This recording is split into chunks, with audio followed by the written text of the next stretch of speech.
If you're a custodial supervisor at a local high school, you know that cleanliness is key, and that the best place to get cleaning supplies is from Grainger. Grainger helps you stay fully stocked on the products you trust, from paper towels and disinfectants to floor scrubbers. Plus, you can rely on Grainger for easy reordering, so you never run out of what you need.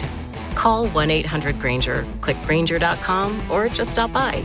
Grainger, for the ones who get it done.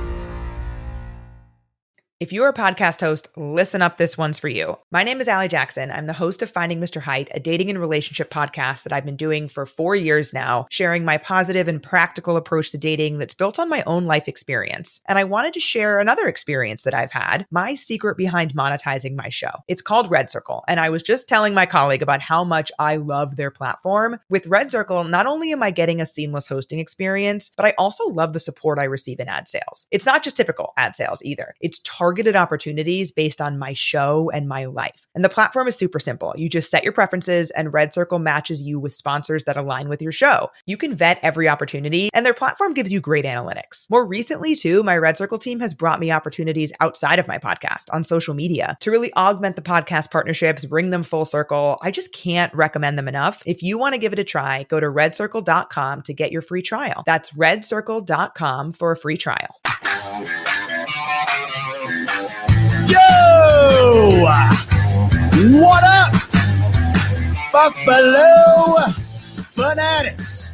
Z-Bot here with you, live on the Buffalo Fanatics YouTube channel on a Tuesday afternoon. And it can only mean one thing.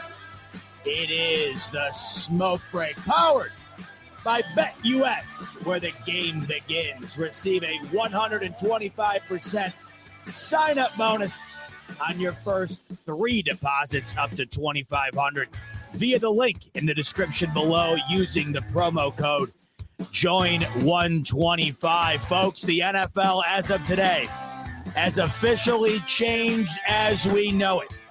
The landscape of the NFL from the beginning of the game to every score in between will no longer look like what it looked like in the past. Major changes coming out of the 2024 NFL owners and coaches meeting.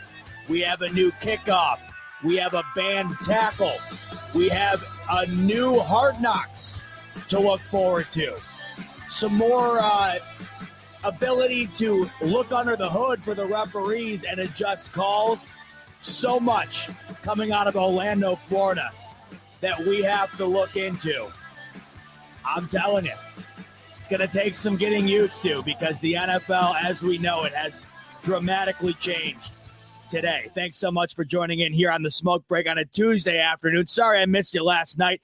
It was my 27th birthday, and my fiance had a dinner planned for me, and I had to push the Smoke Break to today, and I'm glad that I did because we get to talk about everything that we found out from the coaches meeting that unfolded over the last couple of days here in Orlando, Florida, including the banned hip drop tackle and, of course, as I noted right off the bat, the brand new kickoff rule. The NFL has been trying to find a way to get kickoffs relevant again.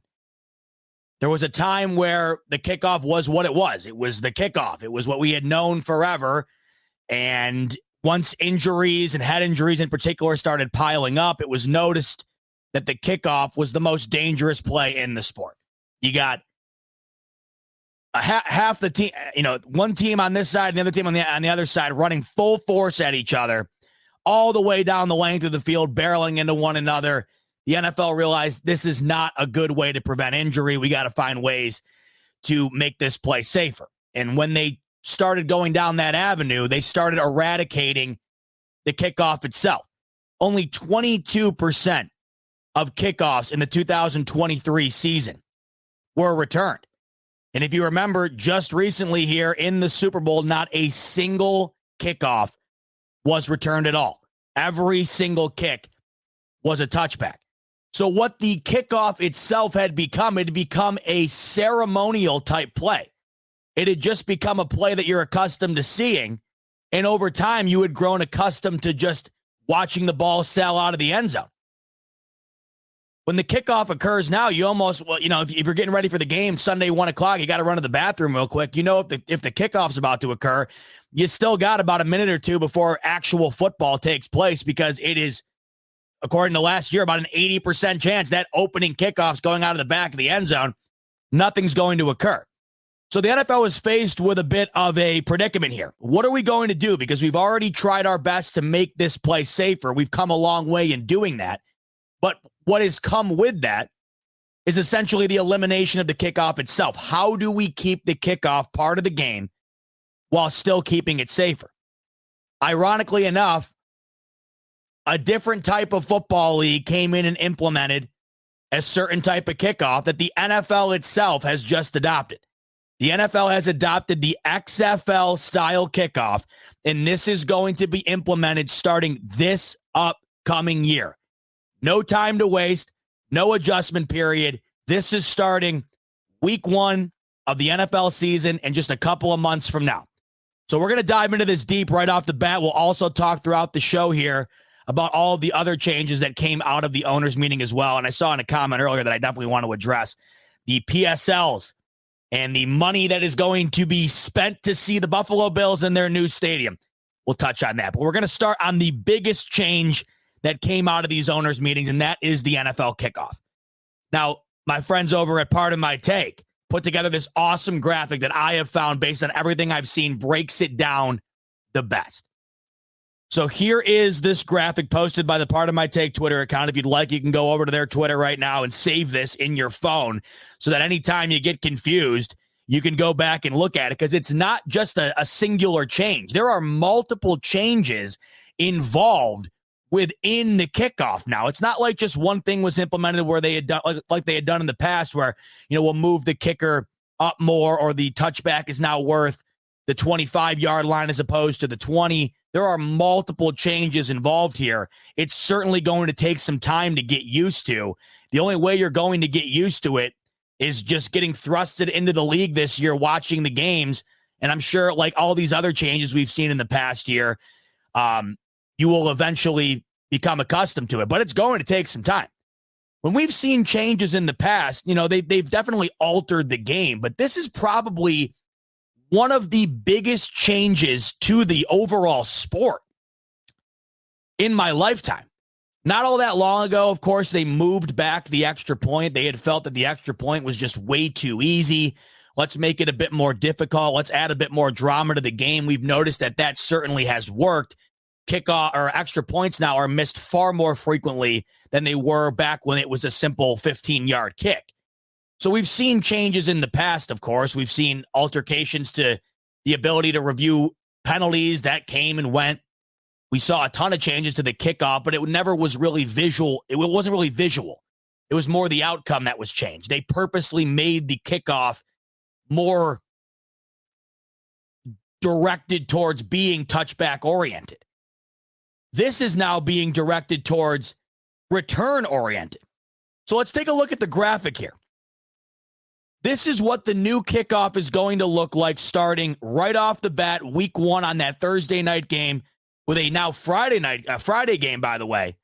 We're going to speaking of all these changes, there was a lot more that came out of this owners meeting than I anticipated. I knew that they were going to be ruling on this stuff, but there's a lot of also little things that came out too. It kind of reminds me of WWDC for Apple. I'm a huge Apple geek, big tech guy, and I love the keynotes that they do. And every year, Apple does one or two where they announce new products, new software. This reminds me an awful lot of that, because it's all the big wigs getting together, announcing all of these new things. One of the things that came out today was that the NFL is going to be playing a game in Brazil, and that's going to be on Friday of week 1. So you're going to have your Thursday night opening game. Then you're going to have a Friday game. I believe it's the Philadelphia Eagles versus, it might be the Chargers. I know the Eagles for sure are playing, but it's going to be in Brazil on Friday. So even better now. Week 1 of the NFL, you get a Thursday game, you get a Friday game, you get your full slate of Sunday, and of course Monday. So this is going to start right off the bat. Here it is. So as you can see on your screen, the field is the graphic in the middle here. The red line here is indicated as the spot in which the ball will be placed if the kickoff does not reach the landing zone, which is indicated on this graphic by the dark yellow color here. This little dot here, which is at the 35-yard line, is going to be the kicker. So as you can see, the biggest notable change from a visual standpoint is that the kicker is isolated. The kicker is by himself at the 35-yard line. His nearest teammate is 20 yards up the field. The returning team is all the way up there as well at their own, or at their own 35-yard line. So you're kicking from the opposite 35. The returning team is entirely lined up at the 35 for the most part, with these two black dots in the yellow zone indicated as the two returners for the returning team. So the kicker's standing here at the 35 solo. He kicks off the ball. Here's where it gets interesting, and it almost turns into a game within a game. And as we know, that's basically, the NFL is like this so much. There are so many little games within the game. This is quite literally almost like a mini game. You know how when you're playing Madden and you can go and play the mini games? You can go and run through the dummy defenders. You can throw balls through the targets. This is kind of how this comes across to me. Because the way that the ball is kicked off can determine where the team starts with the ball. It also forces the returning team, should the ball land in the yellow zone and be returned, it forces them to return it. You no longer can fair catch the ball and start at the 25. That's gone. So the kicker's right here at the 35. He boots the ball. Okay, great. If the ball goes out of the end zone, which we have come accustomed to seeing nearly every time a ball is kicked now, like I just mentioned, 78% of all kickoffs last year were not returned. So say the ball isn't returned. Instead of the ball going to the 25-yard line, and remember, that was a change that came out of the owners' meeting. I don't know how long ago now. You could tell me it was 5 years ago. You could tell me it was a decade ago. I'd believe you. But if we remember however long ago it was, the standard forever was that a touchback on a kickoff brought the ball out to the 20. One of the major changes they made to try and make the play safer and incentivize taking the touchback was allowing the returning team to start at the 25. And we had saw that was also in pursuit of making the games higher scoring. The offense has a 5-yard advantage than they previously did. It incentivized both sides. It's going to help with scoring with better field position. It's going to help with less injuries and kickoffs, incentivizing the returning team to not return it at all. Now, it's not a 5-yard incremental increase like it was from the 20 to the 25. If we go back to what it was like growing up, we're now looking at a 15-yard difference compared to what the OG kickoffs used to be. An OG kickoff for a touchback brought the ball out to the 20. If the ball this coming season and for the foreseeable future is kicked directly out of the end zone, the returning team will start with the ball at the 35. Really think about that in itself for a second. That is massive. We all know how huge it is when a kicking team boots the ball out of bounds and the opposing team immediately starts with the ball on the 40 because of the penalty of kicking the ball out of bounds. You're only starting now 5 yards shy to that if there is a kickback, if there's a touchback. The difference between the 35 and the 25 is pretty damn sizable. And that's where the ball is going to start now, should there be a touchback. So what's weird about this is the kickoffs, as we have known them the last several seasons, really forever, I guess you could say. Yeah, I mean, that would be the better way to put it, forever. The incentive for the kicker, 99% of the time, was to boot that thing as far as you possibly can and get it out of bounds. Don't allow them the opportunity to run it back. Don't allow them the opportunity to score. Have them set up shop, and we'll take it from there. Very worst case scenario, you start at the 25. That's what 80% of the kickoffs resulted in last year. But if you put all your leg into the kicks now and say you're Tyler Bass and you boot that baby right out of the back of the end zone, starting team, the team is starting with the ball on the 35-yard line now. You are now what? Once you start with the ball off of a touchback, you are now 25-ish yards away from a field goal attempt, depending on the type of kicker you have. So there's no longer an incentive to boot this ball out of bounds. In fact, you'd argue it's probably the last thing you want to do outside of the next rule. The ball will be placed at the 40-yard line if the kickoff does not reach the landing zone. Now, this to me doesn't seem like it'll happen very often.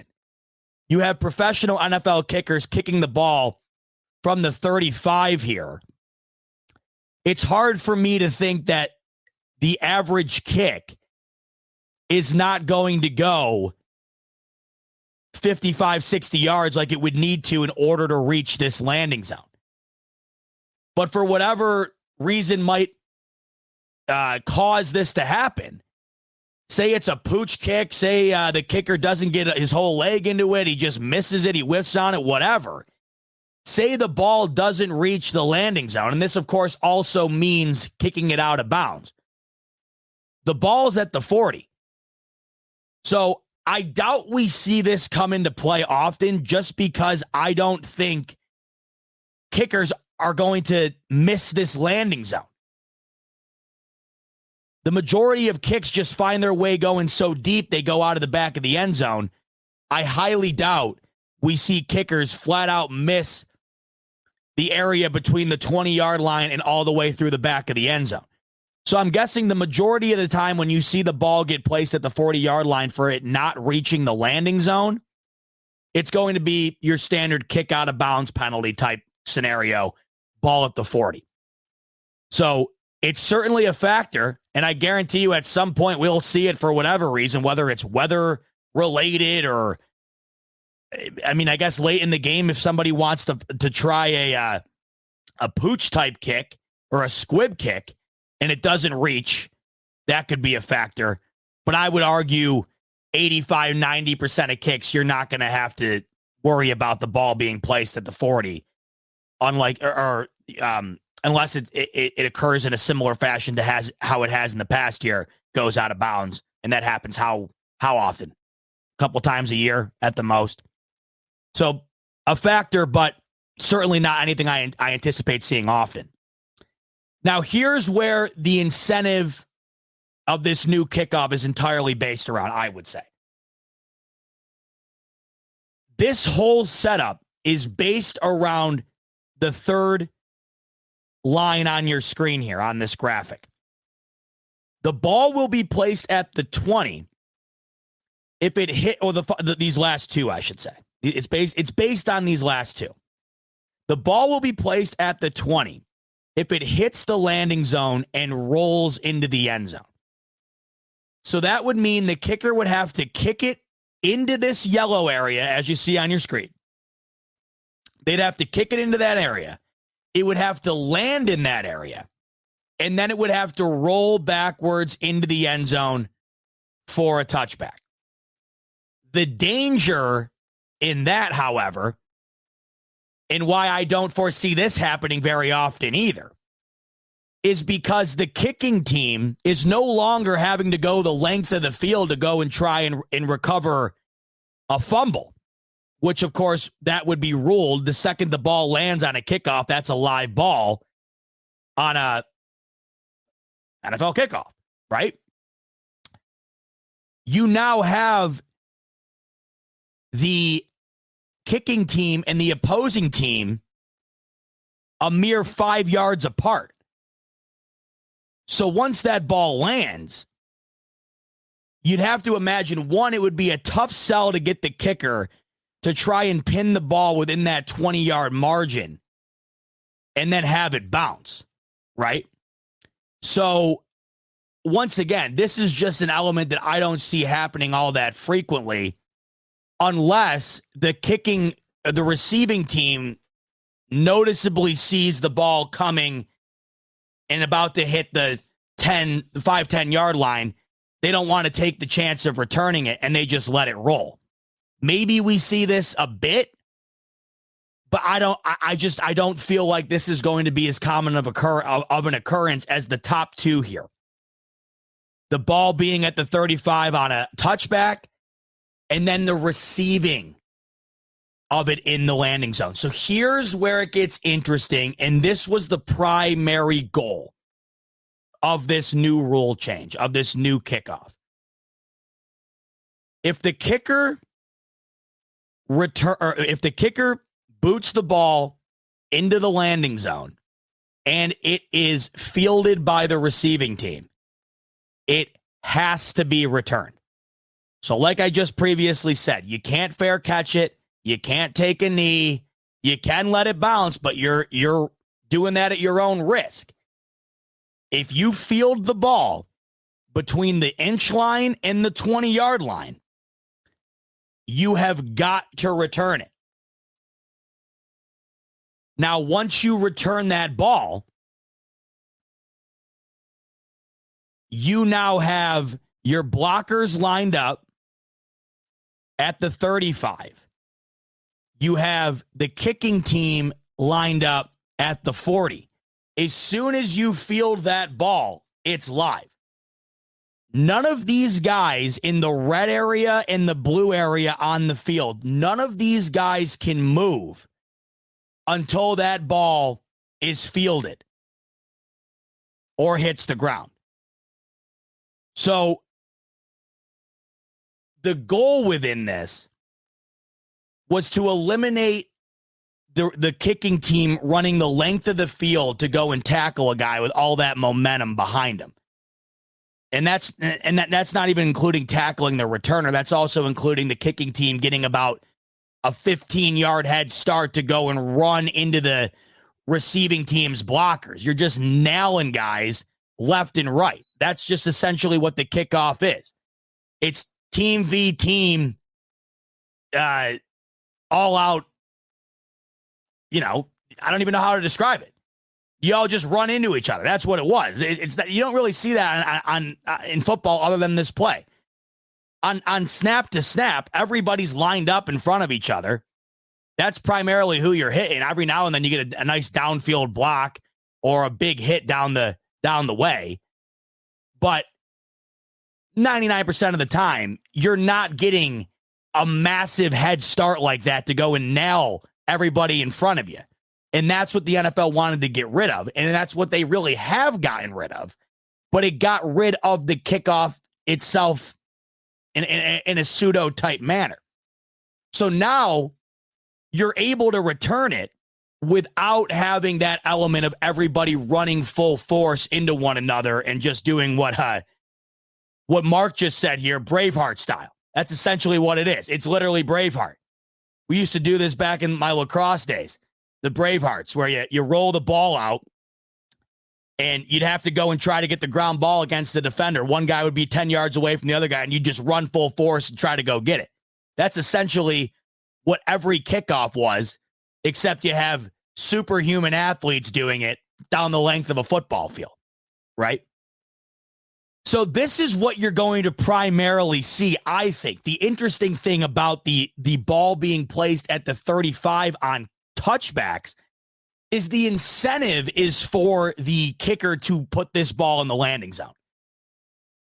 How is that going to change the psychology of the kicker? How is that going to change the overall approach a kicker takes when he goes up for this kickoff? I mean, think about that.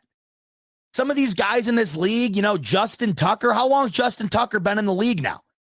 15 years? Something like that?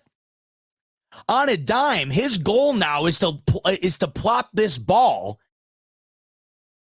Your primary goal is really to get this ball from the 10-yard line to the inch line. So you go from wanting to essentially kick this ball through the opposite uprights to now wanting to do what a punter is typically aiming to do, and that's aim the ball in a very certain spot for the most desirable outcome. Because if you kick this ball, say you land it right at the 10, that's your ideal kick because it gives you more field to work with to try and pin them within the 25. If that ball lands at the 20, you're pretty much guaranteed to get the ball up to the 27 to 30 yard line. I can't imagine putting your absolute burners back there, fielding it at the 20 with these guys being completely stagnant until you touch it and not being able to get 10 yards on a full head of steam. I don't see it, right? The thing that interests me the most out of all of this, and I don't know how you guys feel, let me know down in the comments how you feel. I'm going to read a couple in a second because I'm seeing you guys giving your thoughts. The most interesting element to me about this whole thing is the ball being placed at the 35 on a touchback. That is a wild, wild change. It will all but guarantee more offense. I don't know how it can. We saw an uptick in offense right after the ball started being placed at the 25 from the 20. I mean, you're a slant route away now from being at midfield. I mean, really think about that. You're a decent first down pass away from being at midfield as soon as you start the drive. So say the Bills are playing the Chiefs and Harrison Butker boots the ball out of the back of the end zone. The Bills take over at the 35. Josh Allen hits Dalton Kincaid on a crosser for a first down, and they're at the logo. Now, that's going to be very, very interesting at the late stages of the games.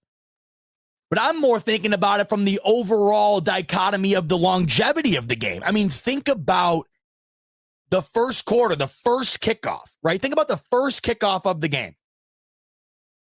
Butker boots it out of bounds. Josh Allen hits Dalton Kincaid, whoever, over the middle. 12-yard gain. And we're not talking anything crazy here. Obviously, you'd love a 12-yard gain, but it's not like it's a gigantic rarity. The Bills were dinking and dunking all down the field towards the end of the season. So you could realistically, by the 14.5-minute mark of the first quarter, you could be at the 50-yard line, and that could be commonplace. What was a rarity forever could now very well be common.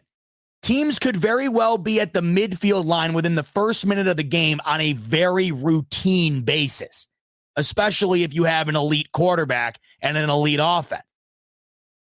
Now, what's going to come of that? Like I just said, these teams are set up to be scoring. If you get the ball at the 35 to start the game or to start your drive, you're going to need, let's just talk about some of the best kickers in the league. We'll stick with the Justin Tucker theme, right? So say you get the ball at the 35. You're going to realistically need 5, 10, 15. You're going to need about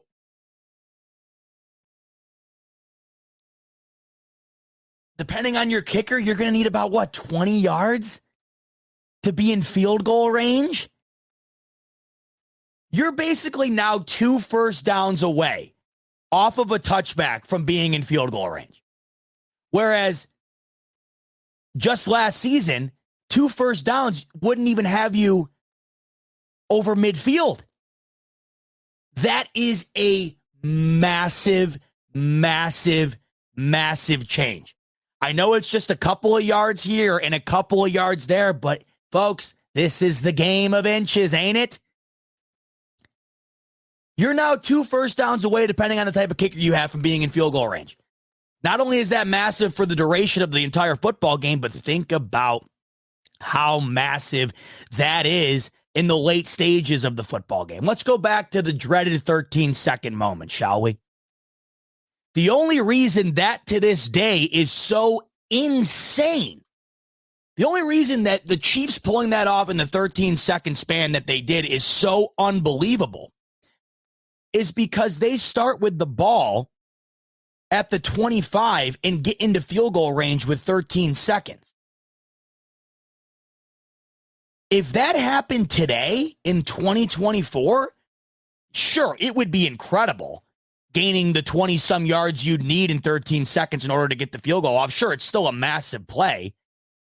Is it like legendary, though? Is it, oh my God, I can't believe they did that? Is it coining the game the 13-second game because of what we just saw? Does the game get a name attached to it?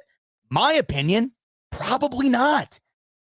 Because I expect with a timeout or two, or hell, maybe not even, I just expect with 13 seconds or so, if I got Josh Allen or Patrick Mahomes, I can get 20 yards in 13 seconds. And Harrison Butker, he can kick a field goal from around the 45-yard line. I mean, we just saw it last year against these Bills, against the Eagles. The Eagles got down to before the end of regulation in the pouring rain into a 60-yard field goal range, and they drained it. Kickers are making deeper and deeper field goals every single year. What used to be mesmerizing at the 50-yard mark is no longer mesmerizing. It's routine.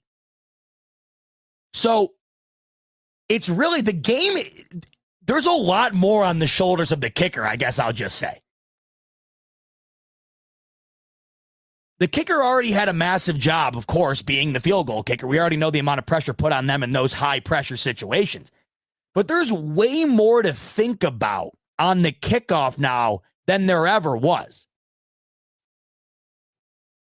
Especially in these late game situations, because there is no incentive anymore to boot the ball out of the back of the end zone. And I just find that to be a dramatic change amongst all of these little changes that have culminated into this drastic overhaul of what we've come to know of the league. That, to me, by far, is the biggest element that stands out the most, because starting with the ball at the 35 is insane to me. You imagine, like, giving the ball to Josh Allen at the 35. I mean, these guys are going to be racking points up. The NFL saw a decrease in scoring last year. I don't think that had anything to do with the rules and how they were set up. I think it had a lot to do with the inadequate quarterback play. The quarterback play last year was brutal. That had a lot to do with the fact that a lot of great quarterbacks last year suffered long-term injuries. And I think we saw scoring decrease because of that. You're going to see a hell of a lot more scoring this year. How much more, I don't know. I can't imagine it's insignificant, though.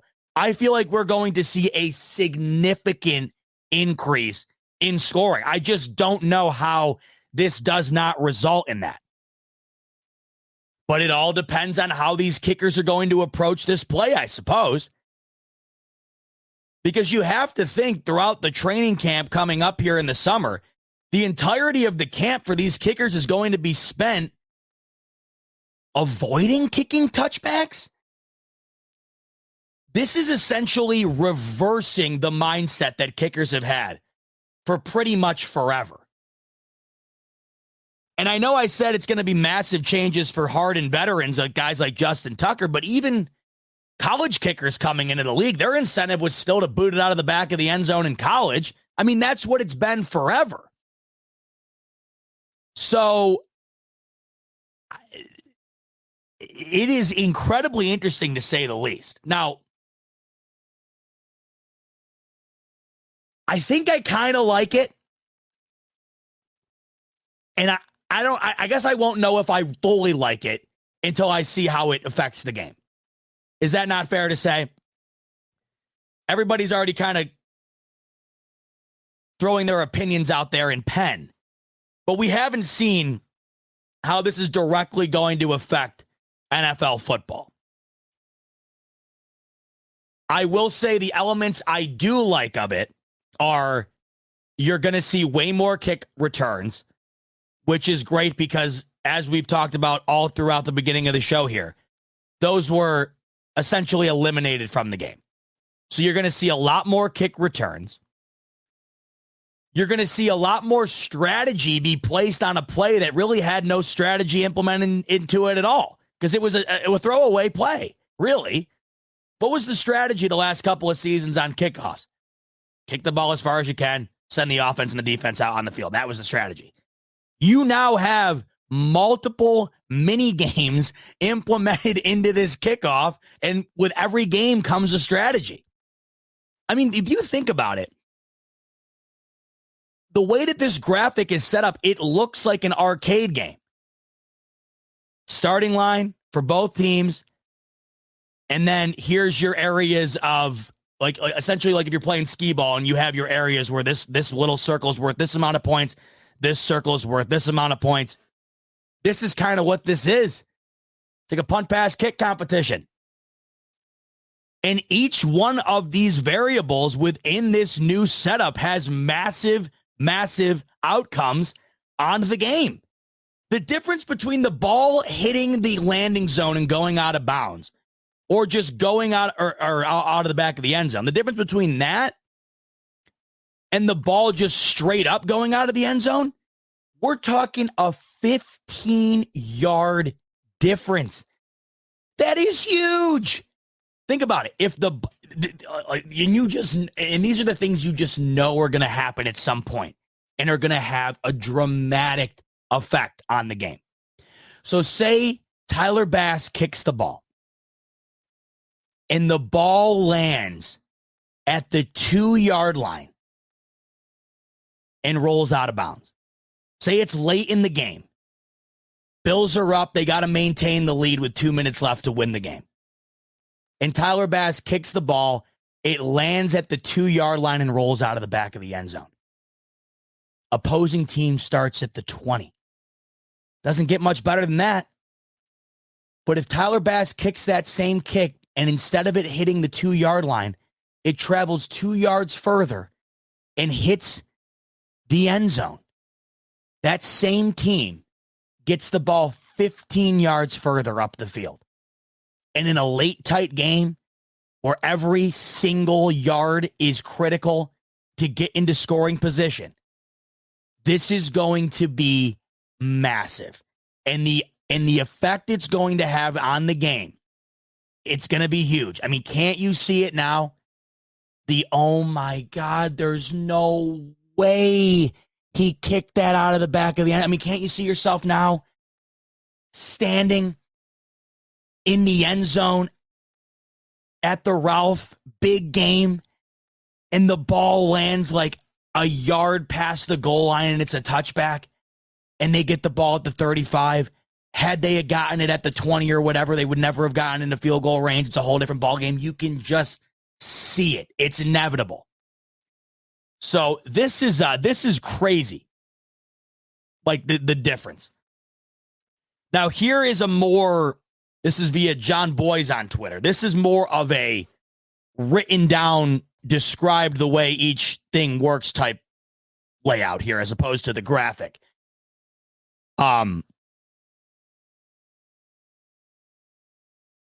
The onside kick situation now becomes interesting. We don't see him there very often, and we certainly don't see successful onside kicks very often.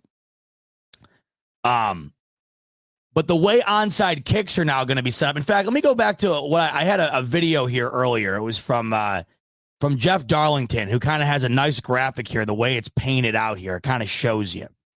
Now, this was posted before the rule was officially implemented, so there could be a little bit of variance within here. But this is going to be how the overtime is going to be, or excuse me, the onside kick is going to be implemented within this new type of kickoff. Target zone, the area from the 20-yard line to the goal line. The next proposal would also impact the kickoff. After only 5.2% of onside kicks were recovered in 2023, and just 2 surprise onside kicks, the competition committee is looking for some give and take. The new rule would allow the kicking team to utilize an unbalanced formation with 6 players on one side of the kicker and 4 on the other to raise the odds of a recovery. But in order to do so, the kicking team would be required to declare their intentions of an onside kick before the play. That's necessary since that other kickoff proposal has a new setup zone. As a result of these proposals... Does that make sense? So I guess the biggest takeaway from that you can no longer do a surprise onside kick. So, like, remember what the Saints did to the Colts way back in the day in the Super Bowl to start the second half? Surprise onside kick, changed the whole game. Saints win. Like, you can't do that anymore. That's gone. Let's watch that back. This is a little bit confusing. Like I said, this is going to take a little while to really get the hang of. The competition committee is looking for some give and take. The new rule would allow the kicking team to utilize an unbalanced formation with 6 players on one side of the kicker and 4 on the other to raise the odds of a recovery. But in order to do so, the kicking team would be required to declare their intentions of an onside kick before the play. That's necessary since that other kickoff proposal has a new setup zone. As a result of these proposals... So essentially what you would get from that is what you would get on the onside would be you'd have you'd split the field at the hashes, essentially. You'd split the field and you'd have 6 players on one side of the hash and 4 players on the other side. But you have got to declare to the ref and the opposing team prior to it that you are performing an onside kick. Now, what effect this has, if any, I'm not sure, because onside kicks, the way that they've gone up until now, have been pretty much a moot point to begin with. I mean, they just don't work. They just never, ever work. Will this make them work more? The way that that's laid out to me, I don't see it working more, but I guess the way that it is set up, there's less guys to have to deal with to recover your own kick. Now, of course, you have less guys to recover your own quick kick as well, but it's still less defenders. What that comes out to be, who knows? Let's go to your comments. Let's see how you feel. Like I said, to me, I have got to see this before I have a definitive take. And I guarantee you by the time the 1 p.m. window comes to a close on opening weekend of week 1 of the NFL season in 2024, I promise you I will have some sort of definitive take. I just know for a fact. But what I'm seeing here at first glance, 1, I can't lie, I'm excited about the idea of more scoring because my team, our team, has the quarterback to do it. I'll tell you this, if I was a fan of a team that was defense-oriented with a very shaky situation at quarterback, this would have me sick. Because the better quarterback you have, the better offense you have, the better you're set up to take advantage of how this new rule is set up in itself. The worse offense you have, the more screwed you are because the opposing team, if their offense is better than yours, is going to be set up to score a hell of a lot more. So from our perspective, from the Bills' perspective, we got Josh Allen. If he's getting the ball at the 35 on a routine basis, sign me up. But just keep in mind, the other team is going to have the opportunity to do the same as well. So it's a give and take there, but I will say I'm excited about the idea of what's to come on the scoreboard from that type of outcome within the kickoff. I am excited to see more returns in that landing zone. I think that is something the game has been missing.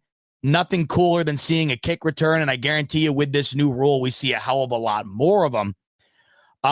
But overall, I would say the word to me to describe this whole thing is intriguing. I'm more intrigued to see on the overall outcome and impact that it has on this game. Because I guarantee you, it's going to be felt, and it's going to be felt early and often. The NFL, as it is today, this changes the NFL. There's no other way to put it. Other changes in the past, like yes, it's changed the game. Like moving the extra point back has certainly changed the game. A lot of teams now are more incentivized to go for 2. A lot of outcomes of games have been dramatically altered because of teams' inability to kick deeper extra points. We've seen that.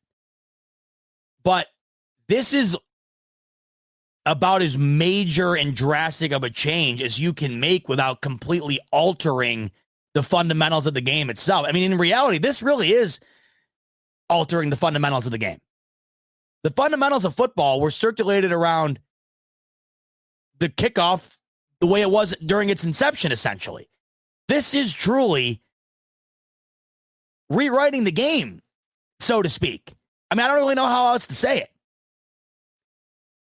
And when you change the game is going to be changed. What that's going to be, what the outcome of that's going to be, is to be determined. But I can't imagine it results in anything other than more points on the board and a lot more drama. And I feel like there's nothing the NFL and the owners want more than that. And that's what they're getting. That's what they're getting. This heightens drama. Every kickoff now has something to it. And I can see it now. If you're a gambling man like me, if you love to throw some coin on the games, I guarantee you're going to be able to bet on the kickoff landing in the landing zone, on the kickoff being a touchback, on the kickoff being returned. You're going to be able to bet on all of it. Like I said, this is essentially a mini game within the broader game. You're going to be able to bet on it, and you're going to be able to sit there and have every reason in the world to pay massive attention to each and every kickoff. From the NFL side of things, put your fandom aside for the second. Put aside the fact that you love this or hate it, okay? Put yourself into the shoes of the NFL execs. I mean, this is pure blown genius. This is genius. This is giving them everything that they want from the higher up perspective, from the business perspective. Anything you could possibly want to be increased within the game is coming as a result of this new kickoff. You're going to get increased retention from the audience. You're going to get an increased betting market, guaranteed. You're going to get an increase in scoring. I can't imagine that's all but guaranteed with this. You're going to get an increased level of drama based on the fact that each kick now has a massive result on the ensuing drive, depending on where that ball lands. This is an NFL executive's dream. I think it was voted 29-3 in favor, and that got it done. There's no secret as to why that they did this. And not to mention the bow on top, the bow to wrap up the present here, is it is a much safer style of kickoff than the traditional kickoff that we had become accustomed to seeing prior to touchbacks essentially taking over the game and kickoffs being eliminated. So it's weird to have it kind of sit. Like, it's weird to, I would say, fully comprehend how big of a change this is, because it's March 26th and we are, let's see, when's the Hall of Fame game? April, May. I mean, we're like 4 or 5 months from even seeing this put on display in an NFL setting. So it's hard to understand how big of an impact this is going to have, because we have a long time until we see that impact be felt. This is huge. And the other weird thing, too, is, like, if you're not a massive NFL fan, like, if you're not like us, if you're not like everybody who's in here right now, or people who watch NFL content during the offseason, or people who do NFL content like me in the offseason, like, if you are a casual fan who shows up in September and leaves in February, like, you might not even know that this is happening until the season starts. You know how many people are going to sit down for week 1 of the NFL season and be like, what the hell is this? What is going on? That's a real thing, too. I promise you right now, there's a large portion of the NFL fan base, as it stands right now, who has no idea this is going to happen. It's going to get smaller and smaller as time goes on and people start to learn what has occurred here. But there's also going to be a very sizable chunk of the NFL fan base who's going to sit down week 1 and be like, what in the hell is going on here? The visual of this is going to be so dramatically different. Like, it is going to feel weird. It is going to feel drastically different. And that's going to take some getting used to. Let's go to your comments. Let's take a look at what you guys are feeling, how you guys feel about this updated kick.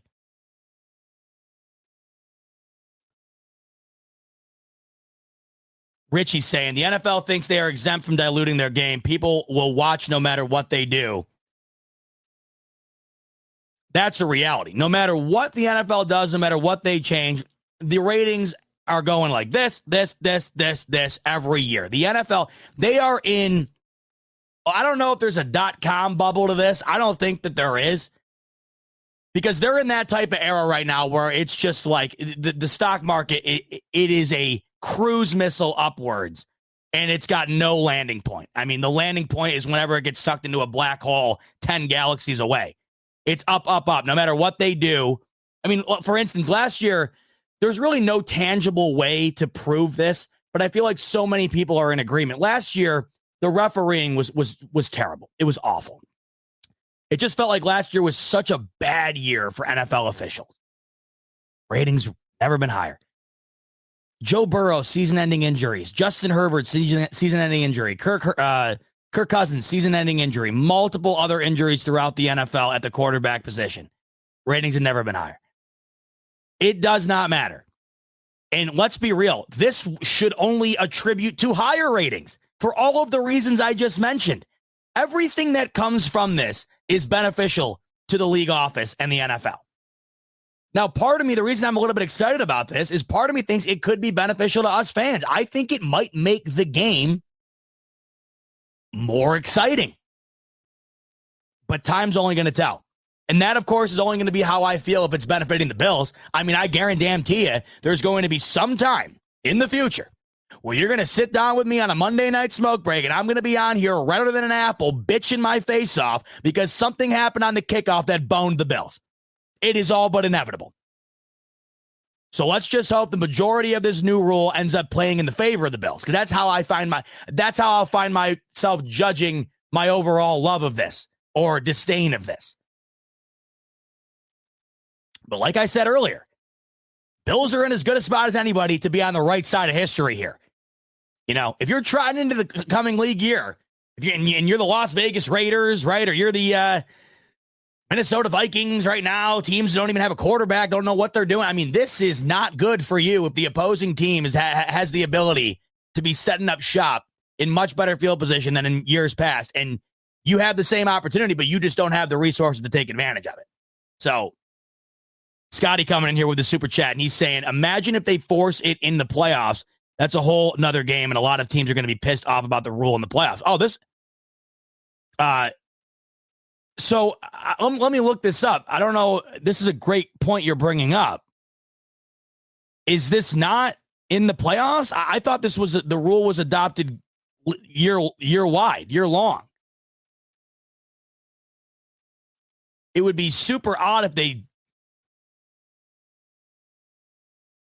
I'm looking this up right now.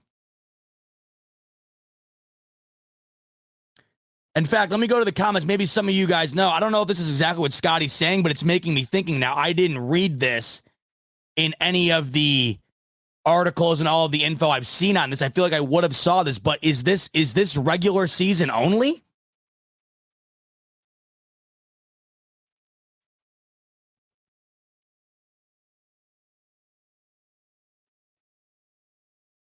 I feel like this would have popped up. I feel like I would have seen this.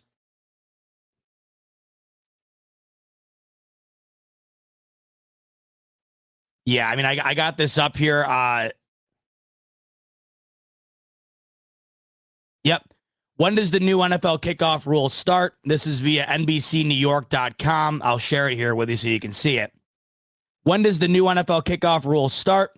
The new NFL kickoff rules will debut in the preseason this summer and be used throughout the regular season and playoffs. So, not sure, Scotty, if that's what your question was, but if you're saying a lot of teams might be pissed about this rule in the playoffs, well, they might be, because this is the new. I mean, this isn't like just some beta product.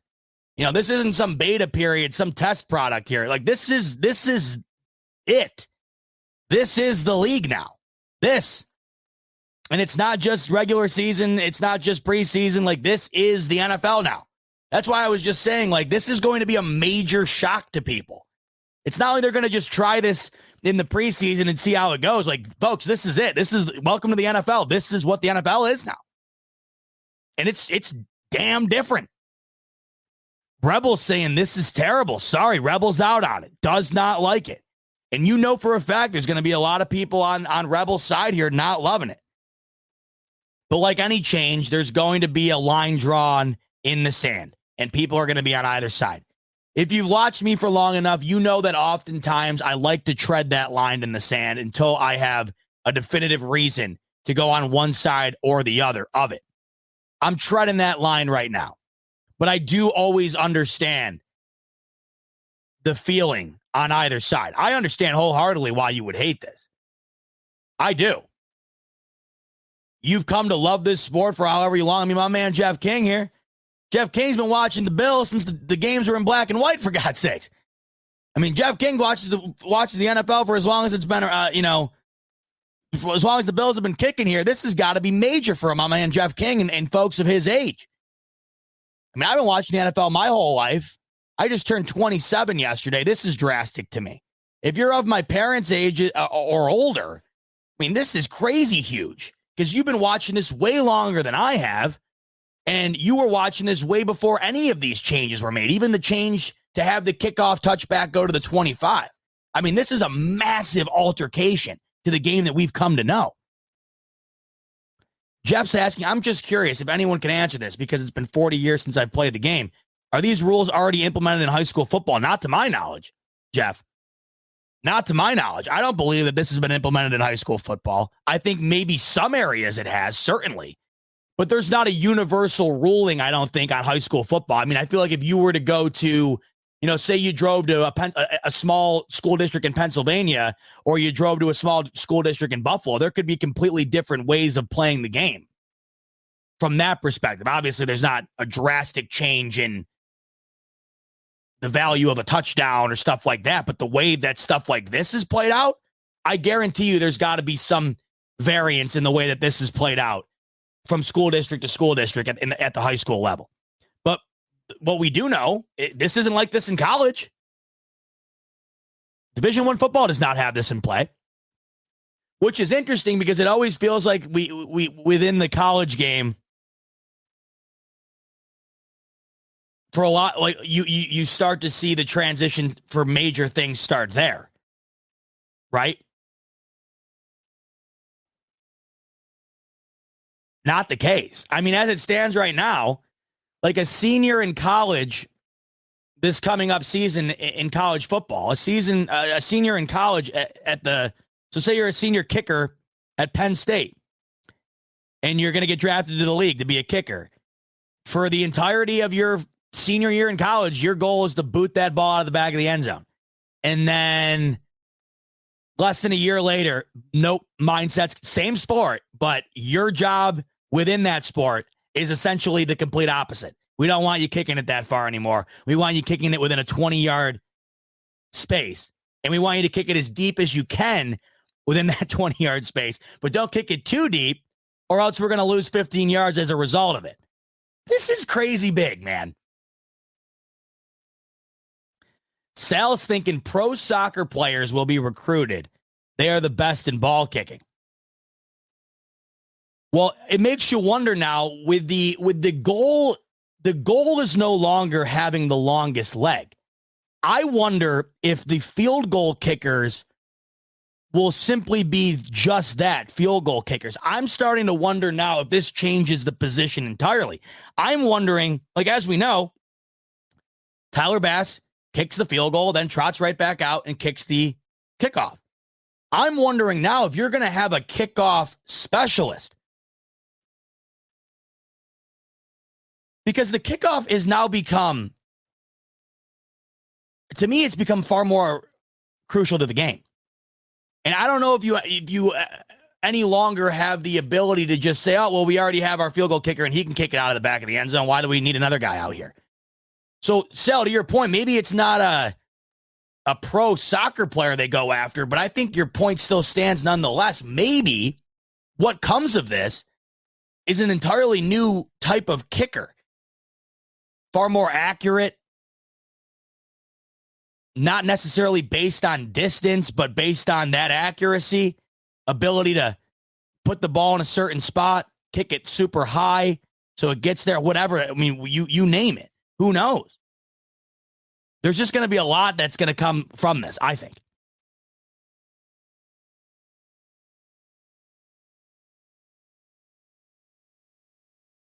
Richie's saying the game was as good as it gets the way it's been. It has been great. I can't lie. I personally, there was a lot of people who felt they genuinely missed the kickoff. Truth be told, it didn't really bother me at all. The touchbacks, who cares?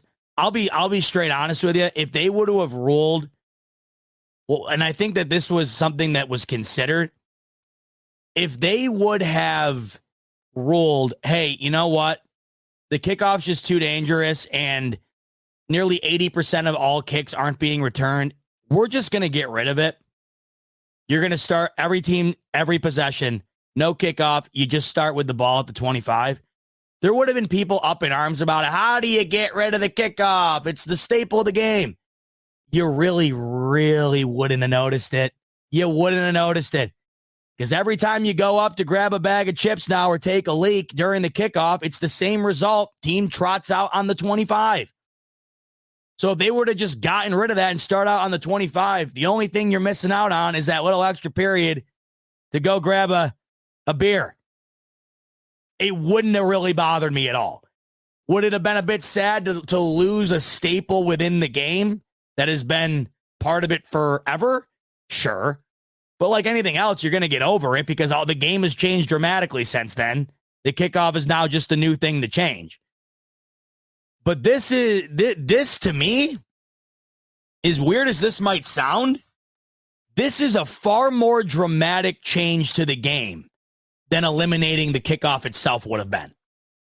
I think this overall change to the kickoff is far more game altering than just getting rid of the kickoff itself would have been. Because there's so much at play here that can change a game from possession to possession, the way that this is now being laid out. Rebels saying there's going to be a lot of TDs on kick returns. I genuinely wonder if we're going to see an uptick or if we're going to see what we're going to see. I mean, that's why I'm sitting here more so excited and intrigued than I am hopping on one side or the other, because who's to say? I would imagine you're going to be right. I would tend to agree with you. The more you're returning the ball, the more you would imagine the odds go up to return it for a touchdown. So I feel like just the rule of probability will inevitably cause an increase in scoring here. But how much? Like, will we see an increase that's drastic? Like, where we see an all-time level of kick returns? That's what I'm wondering, right? Sal's really putting it the best here, and this is a kind of how I feel. You got to remember, with all of the changes that have come to the league, there was a point in time where somebody somewhere, a group of people, a large group of people, whatever, was up in arms about it. People were up in arms about moving the extra point back, right? People were up in arms about the ball even being placed at the 25-yard line instead of the 20. Like Sal's saying here, change is hard and everything. Give it a year. I agree. Weirdly enough, there's going to come a point in time where you're going to forget that this was even a change. But that's not to overshadow the fact that this is going to be, for this coming season at the least, and I would venture to say probably a little further beyond that, probably the next couple of years, but bare minimum this year, this is going to feel crazy, crazy different. And it's going to have an impact on the game. Certainly.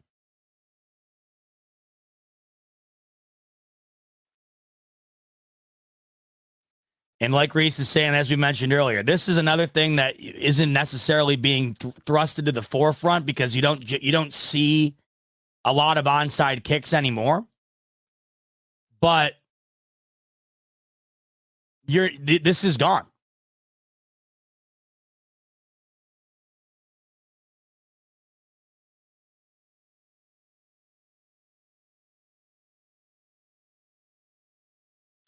Scrolling through a couple more comments here. Like Richie's saying, I mean, this was my piss and beer time, the kickoff. Not anymore. I'm dialed in on the kickoff now. I am lasered in on the kickoff.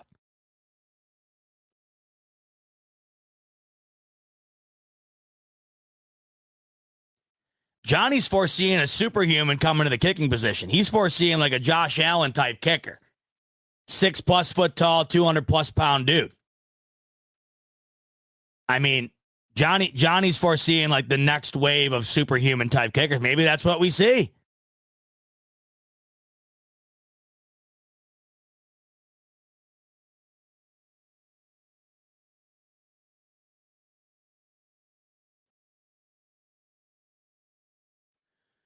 Okay.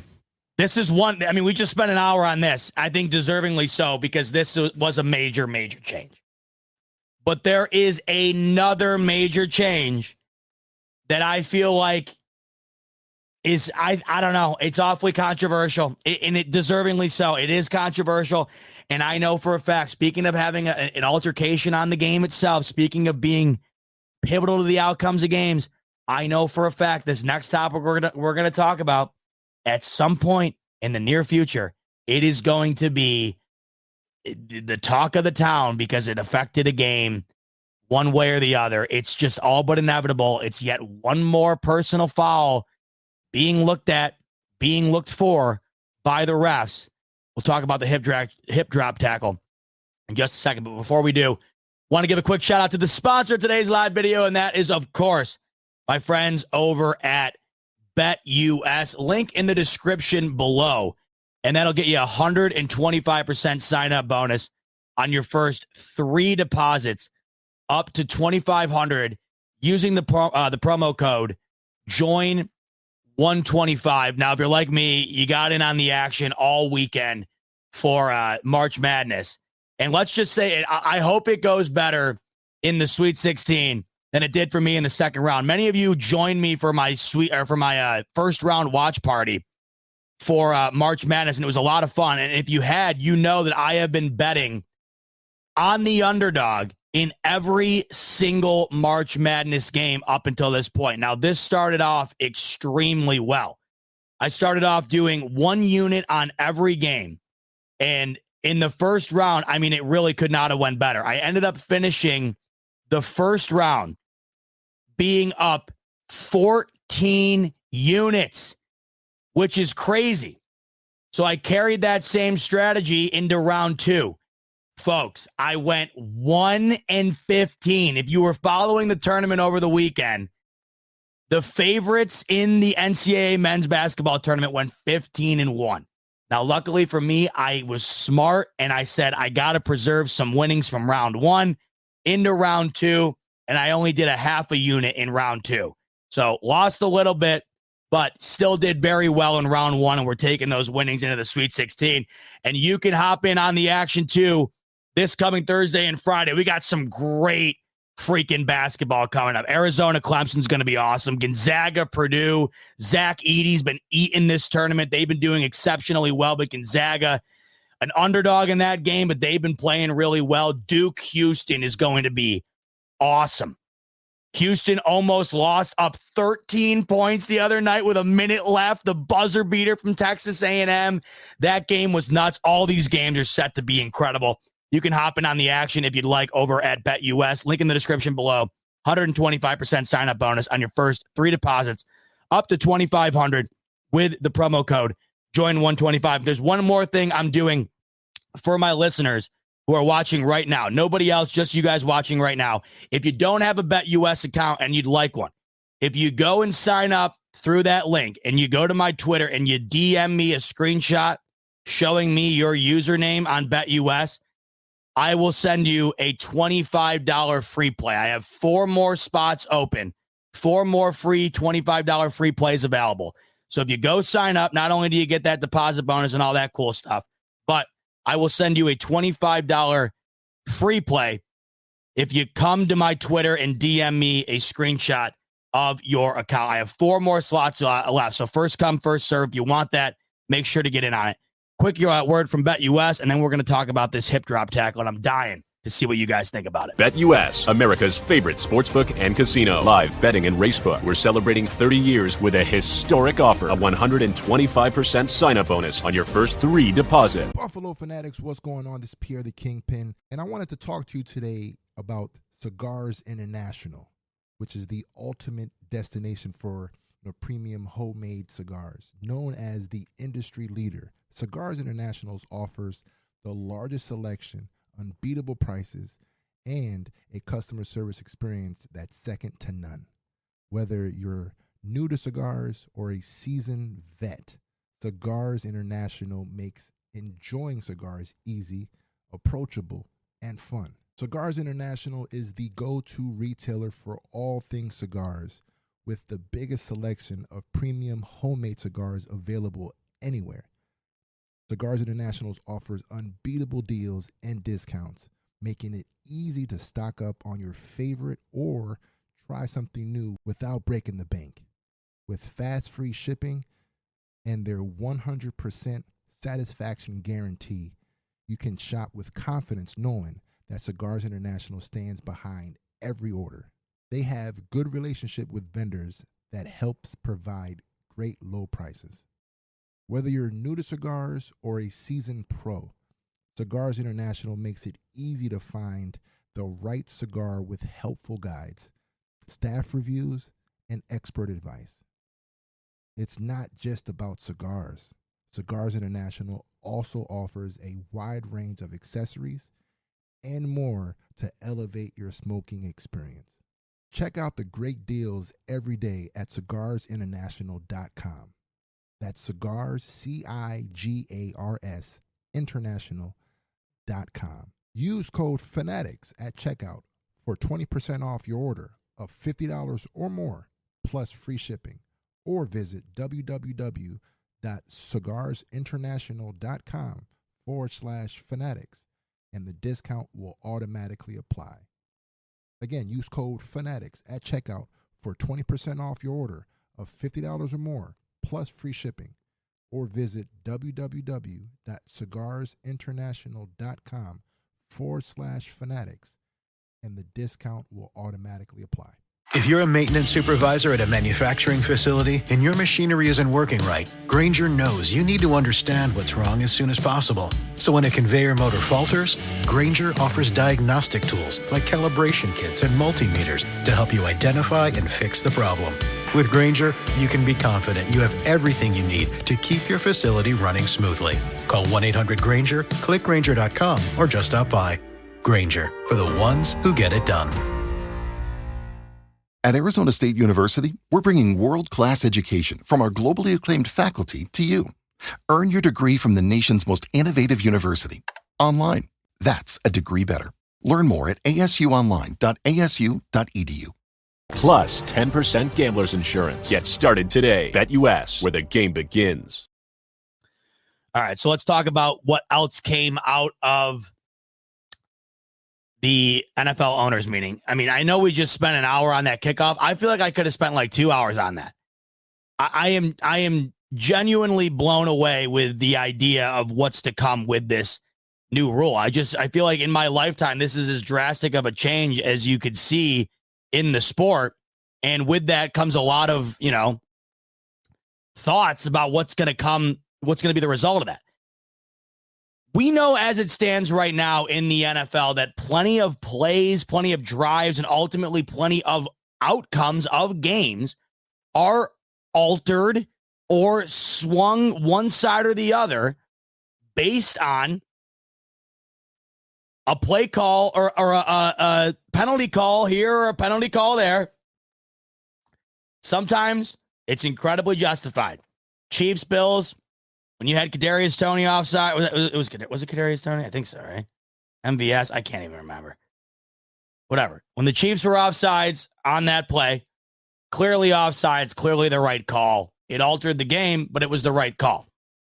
But, you go back to the playoffs a handful of years ago, the play that ultimately implemented the ability to review pass interference, Rams Saints, one of the most egregious non-calls in the history of the sport. Right?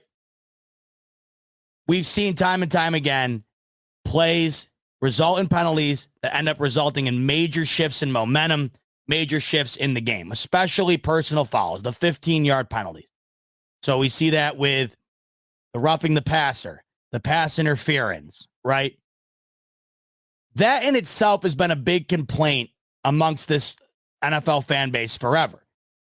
They're massive, massive penalties. With pass interference, it's spot foul. It's about as big of a penalty as you can commit, depending on where you commit it and where you're at in the football game and what the outcome comes from that. I mean, it could be a massive game-altering penalty.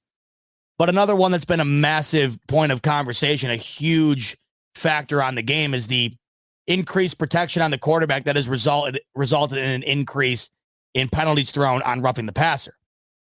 Well, what I'm getting at is we've seen time and time again that these personal fouls have impacted the game, and they are called quite frequently. It's not like they're a rarity. We see these week in and week out, game in and game out. And oftentimes they are subjective. That is the toughest part about being an NFL ref. That's the toughest part about policing this sport. Many times from play to play, there's holding on every play. It just depends on how egregious it was, and it depends on whether or not the ref calls it.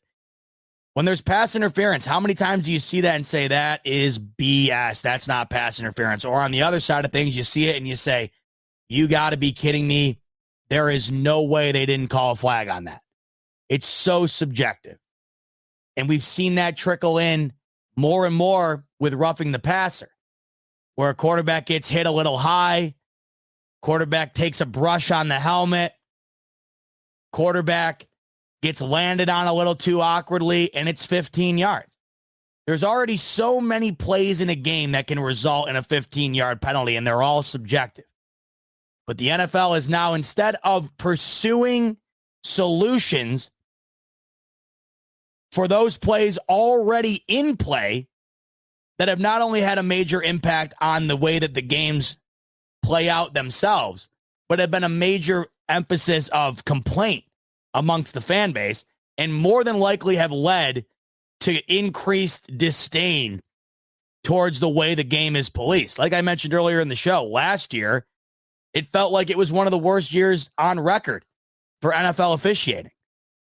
So instead of trying to find ways to make it simpler for these NFL refs to get the call right, instead of finding ways to maybe dial back on the amount of penalties called, there is now a new personal foul implemented into the game that is as subjective as the rest of them.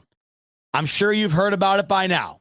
The NFL at the coaches and owners meeting voted on banning and making illegal the hip drop tackle. You might be wondering what exactly is a hip drop tackle. I don't blame you. I've watched it a bunch. I think by now I understand what it is, what it looks like. If you are unsure of what a hip drop tackle is or what that might look like, Tom Pelissero posted the video on Twitter that was showed at the press conference this past week here, in which the NFL used to then make their decision on whether or not to ban this tackle. Here is footage of the hip drop tackle in what is now going to result in a 15-yard penalty and an automatic first down if carried out in a football game.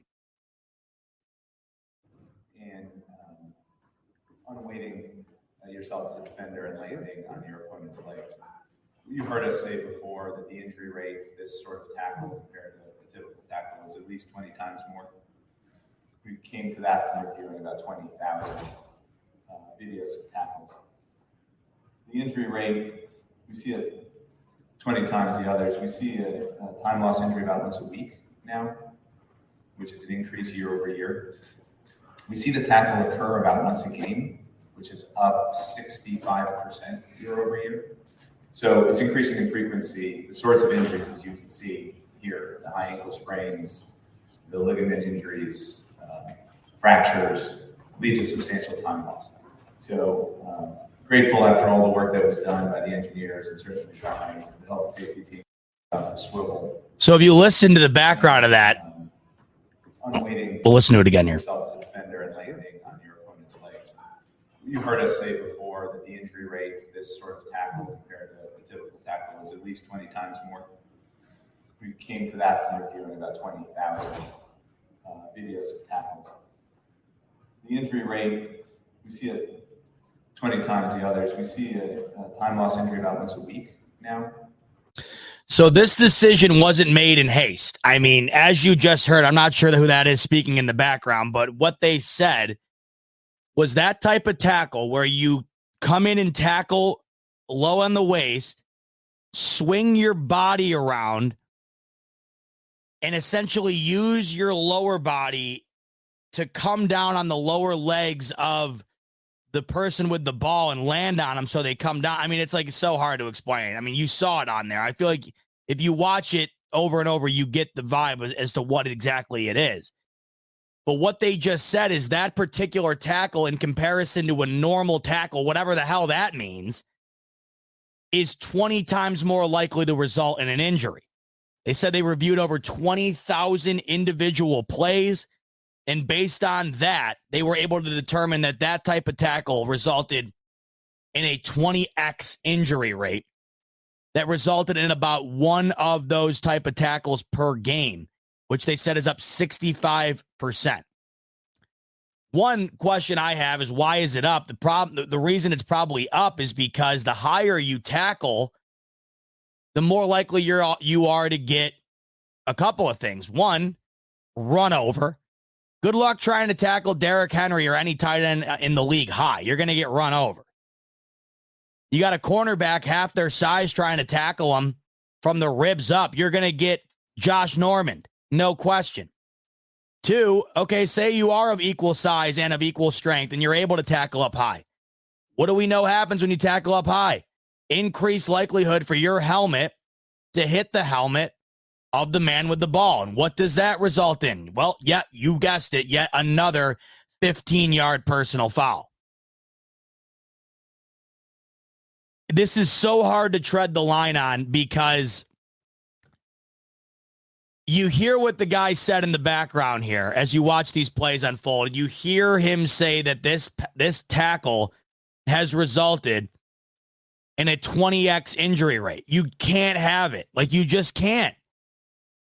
The lengths that they've gone to try to get rid of injuries, and we just spent an hour talking about one of them, because don't get it twisted, that new Kickoff is the 90% of the reason it exists is because of an attempt to decrease injuries.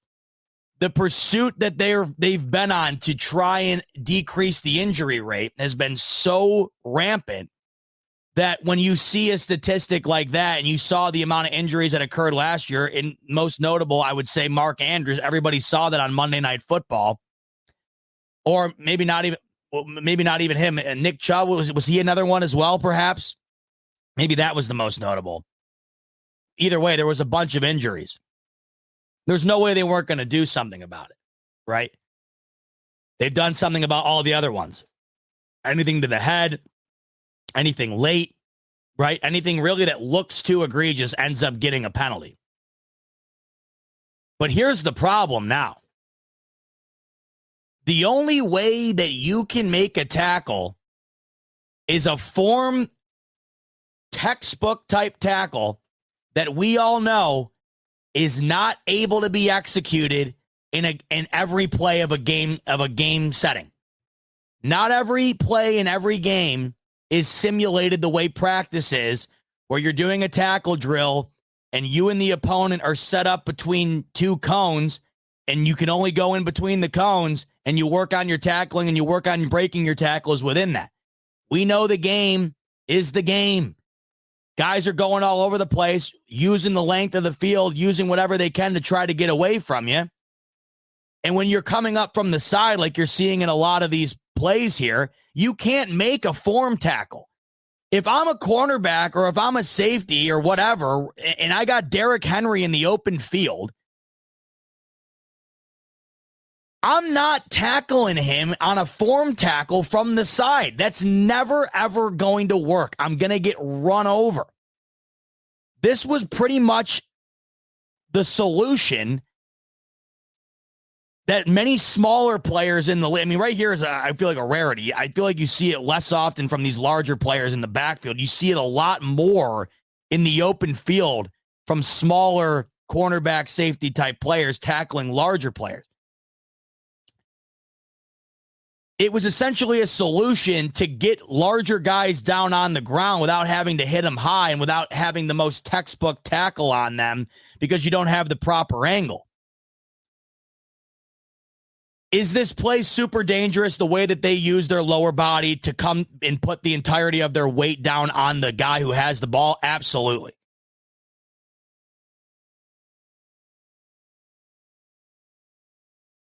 But it just feels like the game itself is inherently dangerous.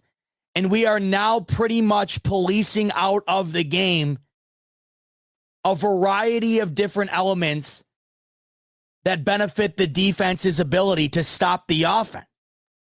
When we were just talking about the kickoff, if you were to really get down to it, I guarantee you when we have the entirety of the sample size of a season to look back on after this coming season concludes, we are going to come to find that the offense benefited significantly from these new kickoffs, just based on the field position.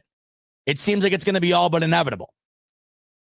That's just one more thing that's been added to benefit the offense. Everything that has been added into the league over the last decade or so feels like it has been added to help benefit the offense. This is one more thing.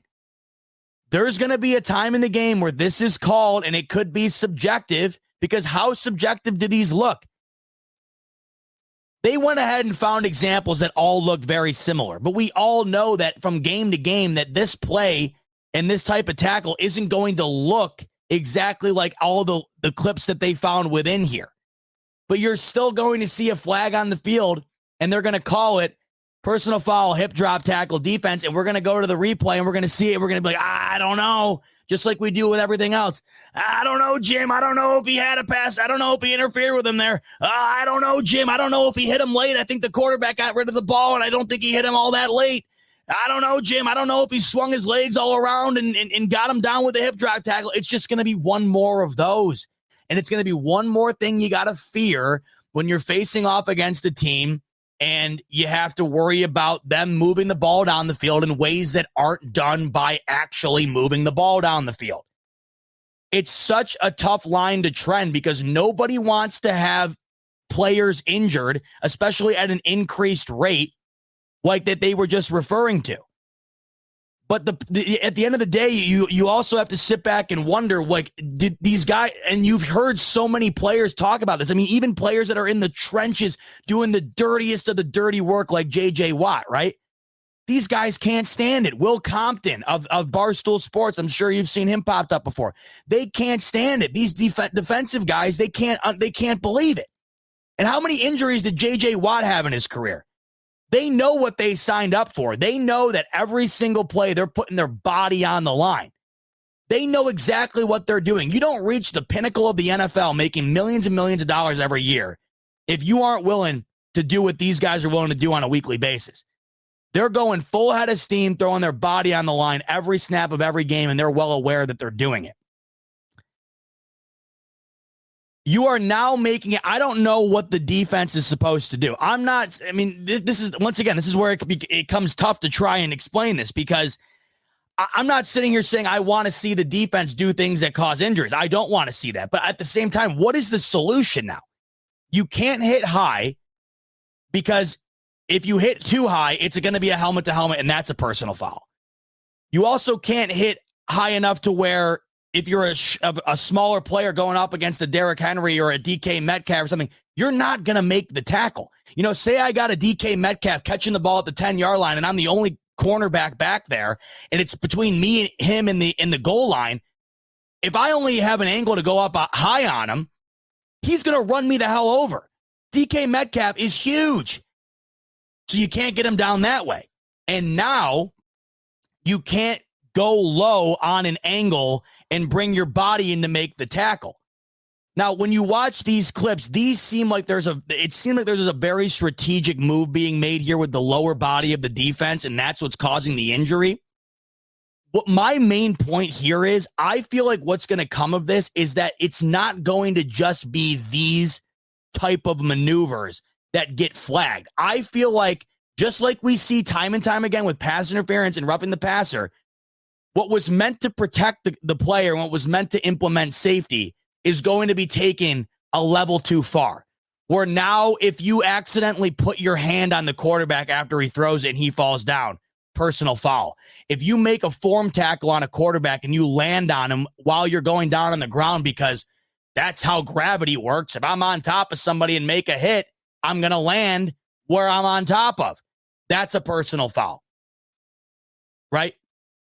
If I even so much as brush my helmet against the opponent's helmet, not spearing them, not going full head into them, but if my helmet grazes his, especially the quarterback, personal foul. And then we all know with pass interference, it's anybody's guess as to when that's going to be called and when it isn't.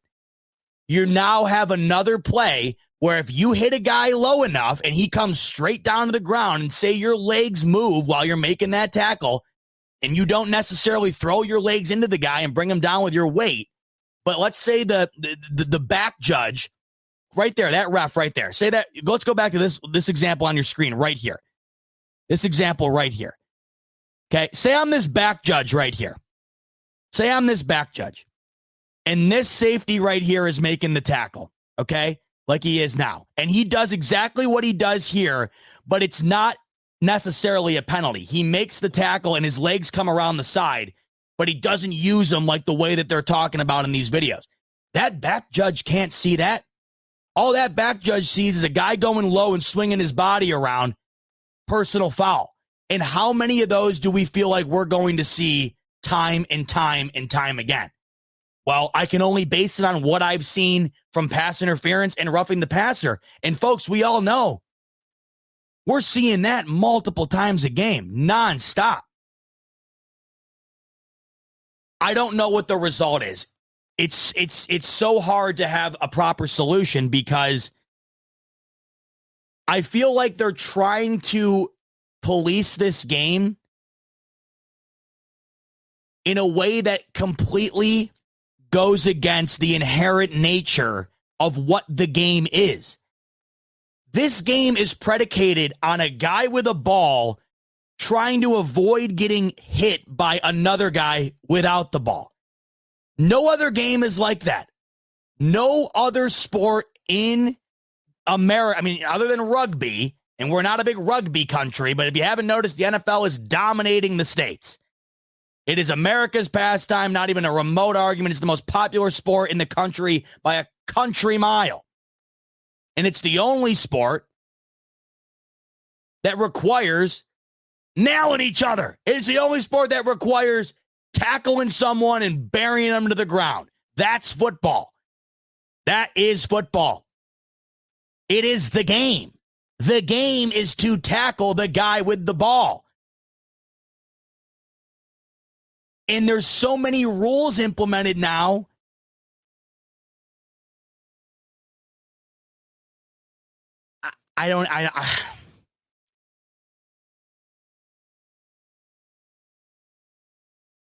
It's just, it's not, they're trying to ref this game as if it's not the game that it actually is. Does that make sense? I know that is a word salad, but they are trying to police this game as if the game wasn't based around what it's based around. And unfortunately, I know they don't want to say it, but that's violence. It's a violent game. You have grown-ass superhuman men running after each other. One guy, all he cares about in that moment is getting your ass on the ground. That guy is getting paid anywhere between $1 million to $30 million a year to hit your ass as hard as he possibly can. The guy with the ball, he's getting paid more than that guy, and his only goal is to run right through your ass. That's the game. That's football. And the way it's now being policed, I just find it inherently unfair to the defense. Injuries are an unfortunate reality of this sport. When you have grown, superhuman, 250-pound, 6'5" men clashing into one another 80 times a game, you're going to get banged up. I don't know how else to say it. And it's not like they're being held against their will to do it. These guys are out there and they want to be out there. and they're capable of being out there, because if they weren't, they wouldn't be out there. And they know what's on the line every snap. Every one of them out there knows exactly what they signed up for. Now, I'm not saying, like, for instance, going back to the kickoff, if you can inherently change things so that the play itself is less dangerous, okay, that's great. I don't know how you can inherently change the way a player tackles, because it's such a spur of the moment thing. Any of these guys will tell you, one, nobody is ever going into a tackle with the intent of hurting somebody. Nobody has ever gone into, or I don't want to say, you know what I'm saying. We've seen shit before. These guys, 99.999% of guys, their mindset isn't, I'm going to go hurt this guy. I'm going to go end this guy's career. Maybe way back in the olden days, but we all know that this NFL, modern day NFL, it's like a gigantic fraternity. All these guys are friends with each other. The free agency has now made it so guys go from team to team. They spend time in the offseason. You know that, like Mark's saying. Yeah, like we've seen the bad apples for sure. But let's be, we know what I'm saying. 99% of the league, there's no intent on hurting somebody. They know what the other guys out there to do. They know what they're out there to do. They know they're putting their body on the line. They don't want to get hurt. They don't want to hurt somebody else. These guys are way nicer, considerate human beings than you'd imagine. Even though they're out there destroying each other, they're considerate human beings, okay? Right? So they have two goals in mind. One goal in mind and one goal not in mind. The goal not in mind, I'm not trying to hurt this guy. No intention. The goal in mind, get this guy on the ground. My job, if I am a defender, I am getting paid millions of dollars to do one thing. Get that guy on the ground when he comes my way. Your job has now gotten infinitely harder. I don't know how a guy like Kyer Elam, for example, is supposed to get Derrick Henry on the ground in an open field if he can't go low on him. Now, you might say, well, you can still go low, Zeba. You just, you can't do the hip drop tackle. We all know there's going to be flag after flag thrown that isn't necessarily what this flag is intended to be thrown on, because that's what's happened with all of these other rulings. How many roughing the passer penalties are actually roughing the passer? I mean, be honest with yourself. Even if it's benefited the Bills. We've seen time. Josh Allen is the king of it. He is phenomenal at drawing roughing the passers. He's incredible at it. So I'm not sitting here trying to bitch about it because, in a way that seems like it hasn't benefited me. Like I'm coming at it from an unbiased perspective. It has benefited the Bills in the past. It's also hurt them as well. It's hurt every team. We know that the liberties taken with these penalties get far too drawn out. And the problem is so many of these penalties are so broad. They're on such a broad spectrum, there's no adequate definition. Therefore, every game it's reffed different. Every game, one call that would have been called in another game isn't called. Another game it is called. It's all over the place. And now you have one more thing to add to that. Just when it felt like your plate was already filled to the brim, here's one more scoop to worry about. And the struggle with talking about this is that nobody wants any of these season-ending injuries. Like, the league is worse when Nick Chubb's not playing and Mark Andrews isn't playing and Joe Burrow isn't playing and Justin Herbert. Like, you want the best of the best out there. But whether it's a hip drop tackle or whether it's, who the hell was it in the Super Bowl? The 49ers player who walked out on the field during a timeout. He walked off the sideline and tore his ACL. Let me look it up. Forget. Who is it? Dre Greenlaw. Dre Greenlaw was on the sideline during the Super Bowl and walked back out onto the field when it was time to go back on the field. Non-contact, walking off the sideline, tore his shit. It is an unfortunate reality of the game. I mean, and it's an unfortunate reality of every game. That includes non-contacts as well. How many injuries every year do you see in the NBA and in the MLB? It is the risk you take playing any sport. It's the risk you take if I were to go down to the YMCA right now and play 4-on-4 at the local gym. I could tear my shit up right now. I could be in a boot tomorrow morning if I go and play pickup hoops. It's the risk you take. Really, it's the risk you take leaving the house. I could step outside of the house right now and get bulldozed over by a bus. These guys know the risks. And unfortunately, no matter whether or not, I mean, what I just said about Dre Greenlaw is the perfect example. You could have these guys wearing bubbles, essentially. You could be Bubble Boy from Seinfeld, and you could still misplace your foot inside the bubble and tear your ACL. I mean, you're never going to get rid of injuries. And it just feels like every time there is a spike in injury, some ruling has to be made. So now you have a penalty that occurs if you hit too high, and you have a penalty that occurs if you hit too low. Here's my hope. What we saw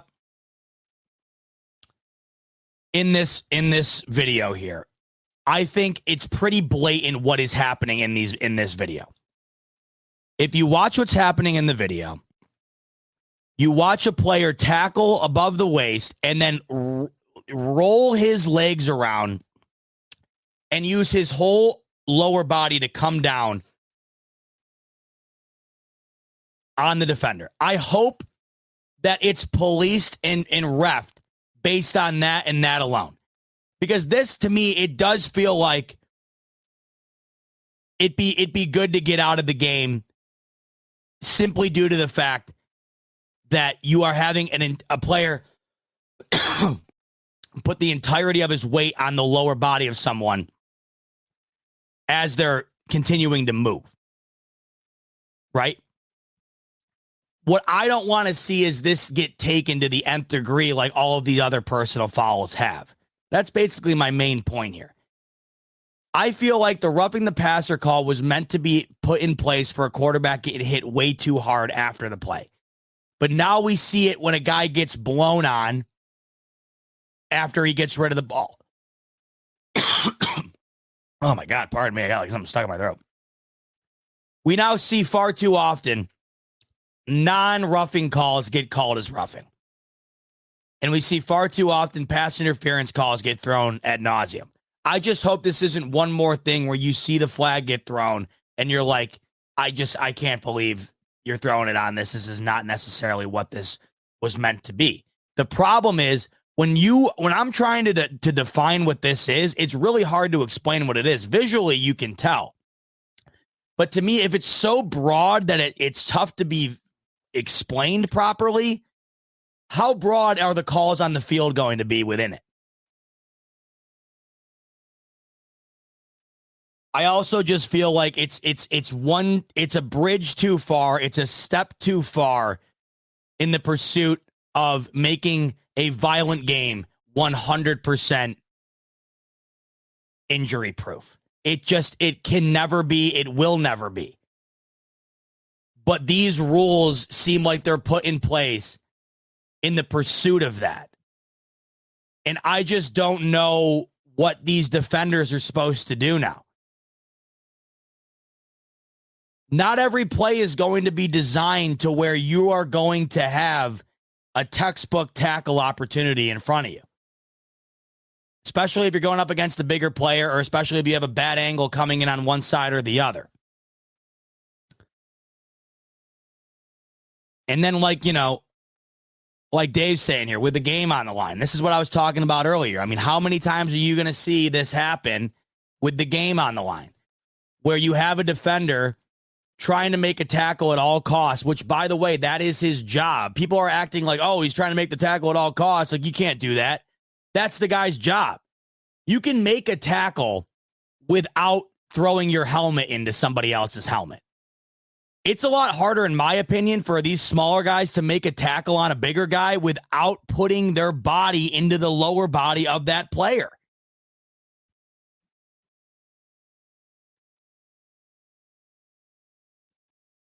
So if the game's on the line and say Travis Kelce catches the ball on the 5-yard line and the only angle that Rasul Douglas has on him is from the side, and he can get him down before the goal line if he puts his body weight into his lower body, you're damned if you do, damned if you don't, because if you don't do that, he's going to score and break that tackle with ease. If you do that, 15-yard penalty and an automatic first down at the 1-yard line. So, once again, it just feels like a lot of things within the NFL, especially on defense, are damned if you do, damned if you don't type situations. And like Reese is saying, it's like the strategy is just to have big dudes now. Yeah, like I saw some stuff being discussed on Twitter where it's like the production of tight ends should probably go through the roof. The amount of tight ends in this league that are just as athletic as a lot of wide receivers but are twice the size. You know how hard it is for smaller corners and tackles to get them down in an open field without being able to utilize the lower body?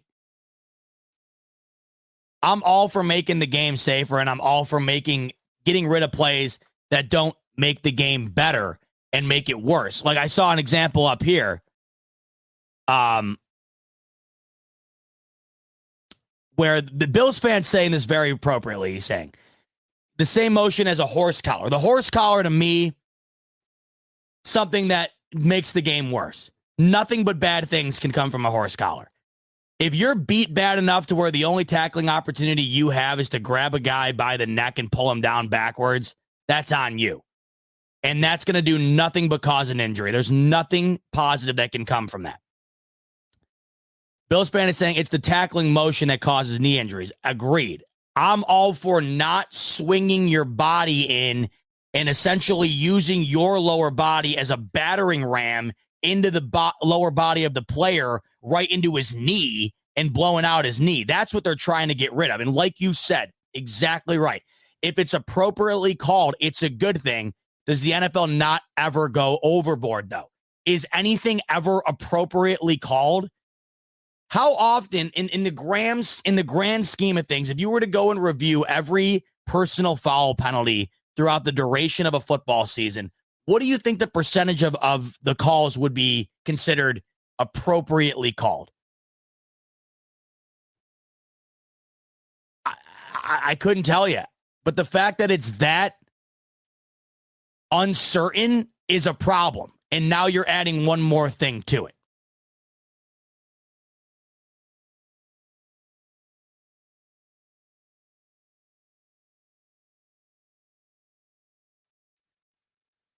I'm seeing people in here saying it makes the game soft or whatever. I mean, I don't know. I don't know if it makes the game soft. It makes the game more difficult. I know that. And I think it makes the game. It's just these rules, unfortunately, go against the identity of the game itself. The game is a violent, Braveheart, like we were talking earlier, type sport, where it's the incentive is just you're going after guys. And I'm all for getting rid of head-to-head because you don't have to have that. You can get rid of that. You cannot lower your head easily. You cannot spear a guy easily. You cannot grab a horse collar easily. But this just seems like one of those things where it's going to happen time and time again, where a shorter player is so desperate to make a tackle, he's going to make a play in a crucial situation where it was the only play that a person of his caliber could make that was legal a year ago that all of a sudden isn't. And like Richie's saying, this is something I've noticed too, the tackling seemingly has gotten a bit worse over time. You don't, when I was taught growing up, it was always get low man wins, and wrap up. You don't really see a whole lot of wrapping up anymore. You see a lot of lower in the shoulder, a lot of shoulder tackles, a lot of running in and just knocking a guy over. So maybe what comes of this is better fundamentals and stuff. I don't know. What I think comes of this is a lot of extra penalties, a lot of advantage added additionally to the offense, who already has an entire arsenal of advantage on their side.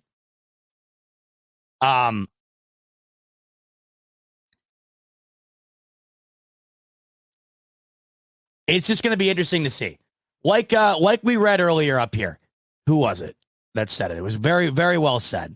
Bills fan 783. If it's policed properly, if it is called appropriately, it's a good thing.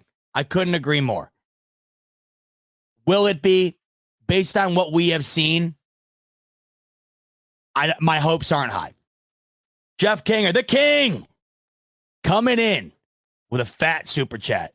Jay King saying, shouldn't the players have a say in this? Not the Players Association, but those who actually still play the game. I'm guessing they would say different. They are a different breed of man. It takes balls to play this game and a little bit of crazy. So, Jeff, are you saying like former players or current players or both? Look, at the end of the day, I feel like the NFL is always going to do what they feel like it's best for the product and for the image of the product. And the more injuries they are, the less benefit the NFL gets. And that's why they continuously keep doing this. It's not beneficial to the NFL to have their players getting injured more often. It's beneficial for them to get rid of things that cause those injuries. And you understand that you want the NFL to be looking out for their players, and you want them to be as safe as they can. But what confuses me is you'll be immediately like on a dime you'll change a rule like this, like without a shadow of a doubt you will immediately ban a tackle. But you got every player in the league begging to play on grass instead of artificial turf because they claim that it causes more injuries. They claim it's way worse for their bodies and it's way worse for their style of play. Yet it falls on deaf ears every time. The NFL's like this to it every time. The NFL's like, oh, nothing to see here. That's what I don't understand. If it's all about safety and what Jeff is saying here, Jeff is saying, why not let the players weigh in on it? Well, here's a perfect example of that. Every player pounds the table to play on grass, some way louder than others, guys like George Kittle, who have a foundation surrounded around it. All they want to do is play on grass. They feel like it's a much safer environment for their bodies, for the overall game itself, less injuries. It's all you hear from these guys. Yet, you don't hear about any of it. The NFL continuously tells you that they haven't found any major difference in injury rate from turf to grass, even though the players say otherwise, and they're the ones out there risking their body, and they're the ones that are feeling the difference between turf and grass. Deaf ears. No change implemented and not one around the horizon anytime soon. Yet the injury rate increases with this type of hit last year. Notable players like Mark Andrews and Nick Chubb get hurt because of a play like this last year. And boom, within one off season, it's eradicated from the league. And if you do it, it's a game-altering penalty.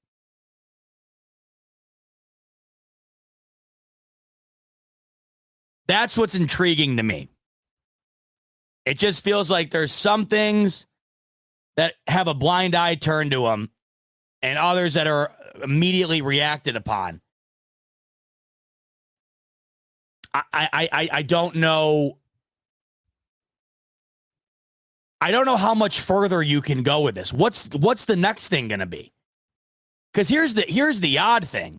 I didn't know what a hip drop tackle was probably until about a year ago. So what's going to be the new tackle 5 years from now that is now going to be used to circumvent the hip drop tackle? That's technically legal, but eventually they'll get rid of that too. Like, how many more things when does the buck stop?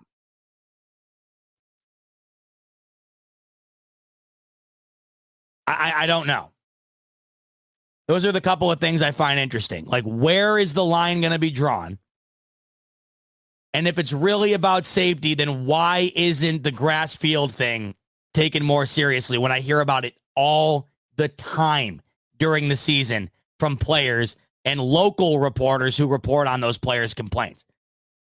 Don't you remember even in our circumstance when the Bills went over to Jacksonville and played on the turf that they equated to essentially concrete. We lost Matt Milano, just so happens to be our best player, on the team, probably not named Josh Allen. Lose him for the year on that shit-ass turf that every single one of them complained about. But that doesn't matter. That's what makes no sense to me. Now, if the NFL was like, you know what, we hear you guys, we're going to go all grass by 2027, we got to give the owners time to get these fields in place.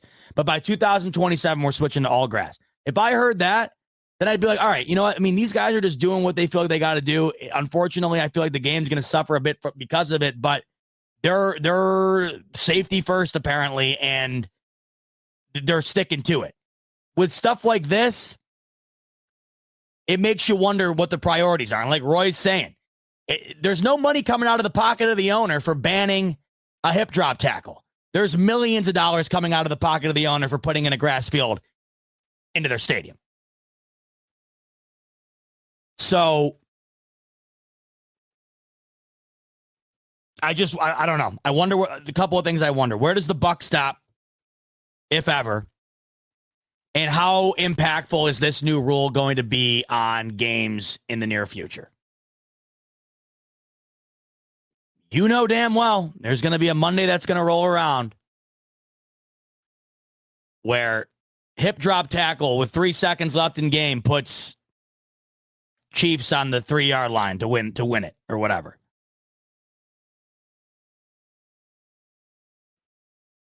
Like I said, and I'm sure you guys feel where I'm coming from. It's very hard to sit here and say, hey, you can't get rid of that. Love you, Caroline. Have a great night. See ya. It's very hard to sit here and be like, oh, more violence. That's not what I'm saying. Like, so many of these things I'm in favor of. I'm all in favor of the helmet-to-helmet being gone. You can't have it. Nothing good comes from it. The horse collar, get rid of it. Even this kickoff. You didn't hear me once say, oh, this is bullshit or whatever. I'm fine with it. Let's see what happens. Let's see what the outcome of it is. Ones like this, stuff like this, I don't know how to feel. Because no, I don't want more injuries. No, I don't want these guys getting their legs blown out. No, I don't want that. But at the same time, like, I don't want Dre Greenlaw tearing his ACL walking off the sideline. I don't want, I mean, what was Joe Burrow's injury there with his hand or whatever? Like, what are you going to do about that? How are we going to get rid of it? You can't get rid of that.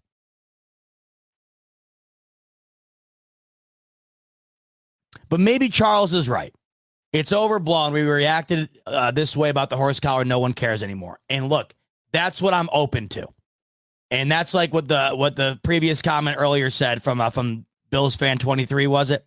Bills fan 7883. That's what I'm open for. If this is called properly, if these exact examples that we were shown here via Tom Pelissero's Twitter are the ones that are called, where you're seeing a blatant use of the defender's legs being driven in to the leg of the ball carrier with full force, essentially, like, if you see, this is a great example, this one right here. Watch how brutal of the impact. Watch how brutal the impact is on the leg here. You see how the leg just dies? Like, the leg just dies there. That's where the injuries are coming from. You see this right there, right there. I'm all about getting rid of that. And what you can see comes of that. Like, for instance, this tackle could have been made here. This tackle would have already been made. The tackle, right? Look at the tackle's made. The tackle's made. You don't have to go and do the additionals here. You don't have to swing your leg around there. I don't think you would have had to have done that. It was a great low tackle. Right, look at right there. Look at the tackle's made. He's got him. You don't need to. What the defender does here is, look at, he takes his leg and buries it on the calf of Tony Pollard there. I'm all for getting rid of that. That's going to result in an injury very often. So like I said, and like we were talking about, if it's policed properly, it's probably a really good thing. What I hope doesn't come from it is what has been birthed from a lot of these other things, where there's ticky-tack BS, roughing calls. ticky-tack BS pass interference calls. I just hope there's not one more thing to have a ticky-tack BS call, because the result of these calls aren't ticky-tack BS. They're massive game changers. They're 15 yards and a first down. Corey's saying the tackle only happened because of the force of momentum swinging around. I think on some of these, yes. But I think like on this one, I think the tackle's already made here before he puts his lower body on the leg. The tackle's made like right there. And you can see his lower body's still where it's at. But watch, he swings his body. You see the lower end of his like where his ass is? His ass is on like the ankle of the guy. That's what they're trying to get rid of.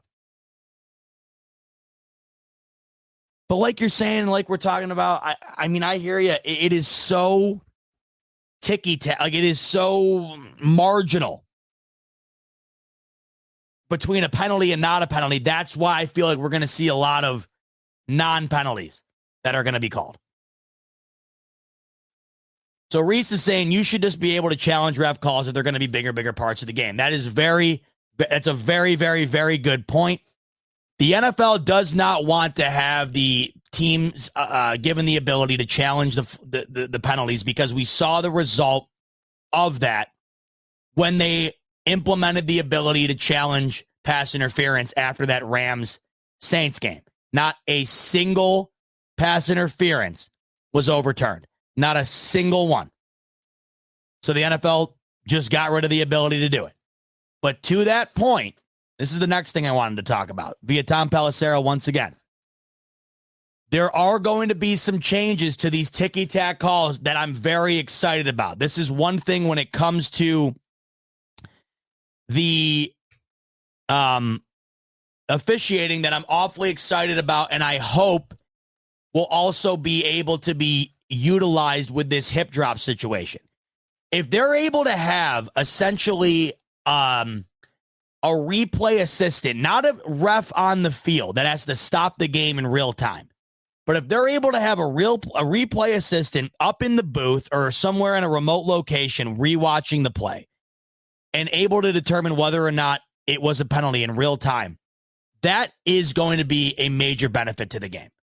So all of what we were just talking about with this hip drop tackle and my fear of it just adding more and more unnecessary penalties to the game, that can be alleviated if this winds up working the way it could potentially work. So say you have one of those hip drop tackles and it wasn't by rule the flag that was supposed to be called. The play that was implemented or the play that was carried out was not by rule a hip drop tackle.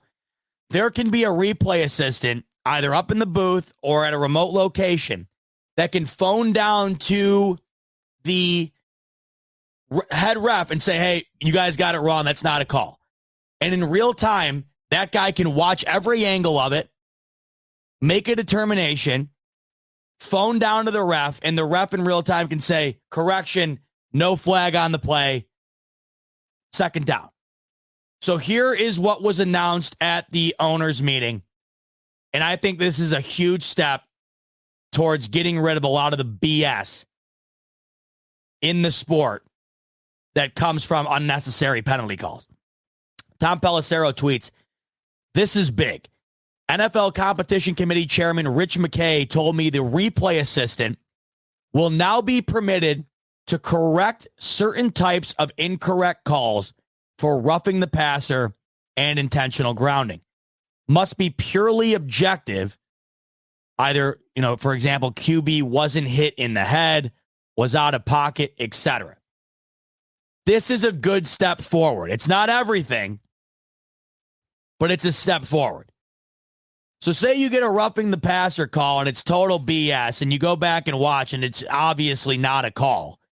Previously, there was nothing you could do about it. The call on the field was the call on the field. That was the end of it. Now, the replay assistant can rewatch that and say, hey, after we looked at it, there's no way that should have been called, phone down, and then the refs go and make the change. Same thing with grounding here. We saw a few groundings. I feel like Josh Allen was burned on one of them. Remember Josh Allen got called on that grounding?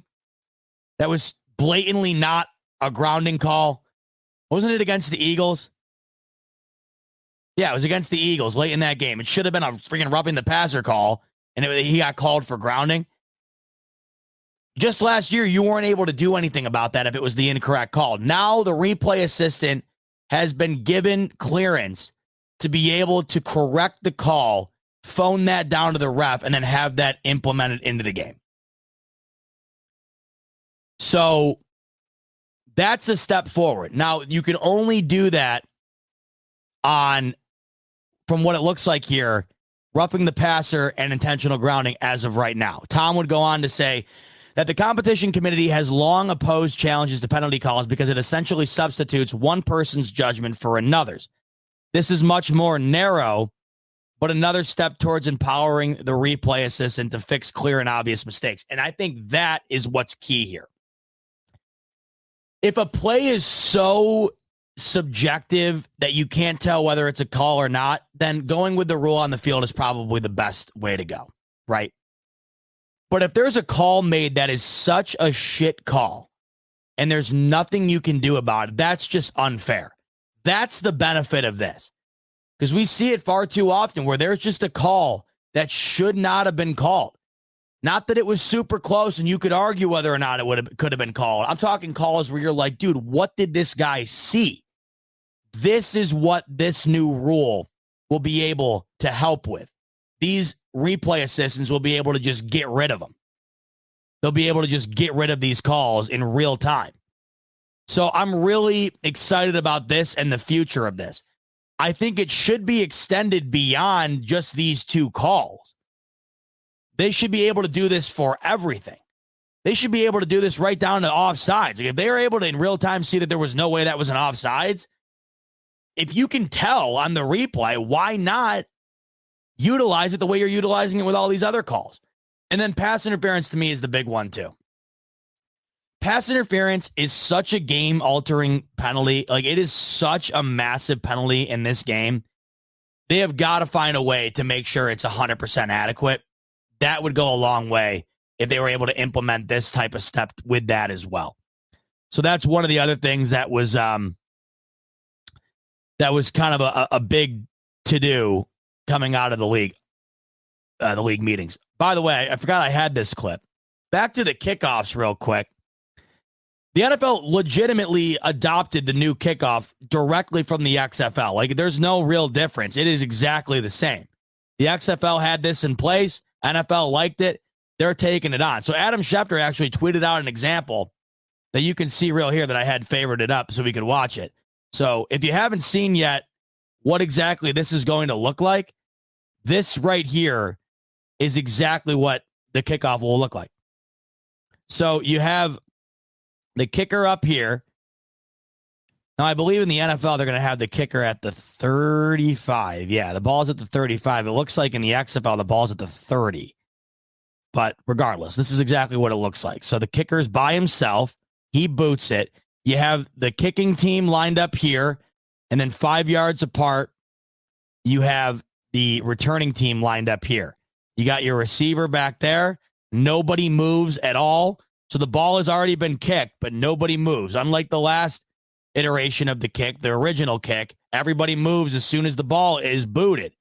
Now you don't move until, boom, it's returned. As soon as he returns the ball, as soon as he touches the ball, everybody gets moving. And as a result, like I was talking about earlier, it seems like it's going to be real hard to keep the team away from at least the 30-yard line. I mean, that's a pretty good return. And that was honestly a pretty damn good kick. That's probably exactly what you want. The kick, that's probably ideal. This is a great example. This is about as ideal of a kick as you could want because you put him about as far back into the, what are they calling it? The landing zone as you can get without kicking a touchback. And if you remember, a bounce into the end zone puts the ball at the 20, not the 35. So either way, you're all set. This is honestly a pretty damn good return. But it does feel like if you have a good returner, just based on the lack of momentum because you're only going to get about a 5-yard start before you meet the kicker. You got to imagine that the majority of these kickoffs are going to be coming out to about the 30 at the very least. So there's that. One last thing I wanted to talk about before we close up shop tonight. And by the way, Rico's on tonight as well for his standard time for the Rico Report. So full jam-packed day here on the Buffalo Fanatics, and he'll have all his thoughts as well about all of this, all this stuff that came out of the owners' meeting. One more thing I wanted to touch on. This is awfully interesting. One thing voted on this past week, and they don't just vote on things on the field. They vote about off the field stuff too. The new version of Hard Knocks will not just follow one team. Instead, it will follow all 4 teams from one specific division. So last year, for example, if it were the Dolphins like it was in season, or the Jets in preseason, it would have featured the Bills. It would have been the AFC East. So if they had chosen the Jets, and they would have naturally, if that was the same situation this year, they naturally would have done it, right? With the addition of Aaron Rodgers, it just felt like it was always going to be the Jets. So had last year have had this rule, the Bills would have been as much of a feature within Hard Knocks as the Jets themselves were. So now it's not just centered around one team. It's centered around a division. I would imagine, based on the fact that the Jets were the preseason Hard Knocks last year and the Dolphins were the in-season Hard Knocks last year, I have a feeling it's going to be some time before we see the AFC East featured as the division in Hard Knocks. But at some point, it's going to inevitably end up happening. You only have 8 divisions to choose from. So at some point, you're going to inevitably end up having to be featured. And the Bills have never been on it, so it could be fun. But I got an insane kick out of watching the behind the scenes of both the Jets last year and the Dolphins, mainly because of their ties with the Bills. It was unbelievable being able to watch that unfold, especially watching the Dolphins one towards the end. That was great. But now we get to watch 4 individual teams within one division on Hard Knocks. I thought that was a pretty significant change, because you're literally tripling the amount of content that you can get. And I feel like we get an incredible amount of content from these Hard Knocks. So I'm awfully excited about it. Reese is saying, Zebot, go over the other rule change as well. Which one are you referring to? Which other rule change?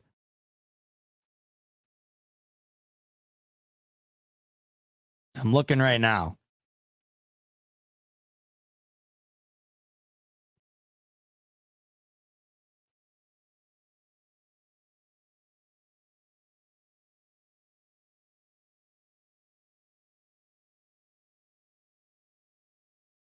They kind of make it hard to find it, I feel like. It's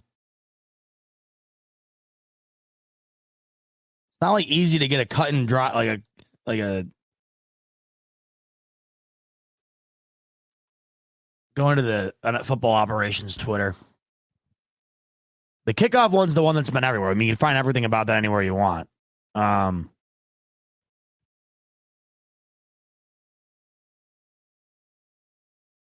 Okay, here we got some more right here.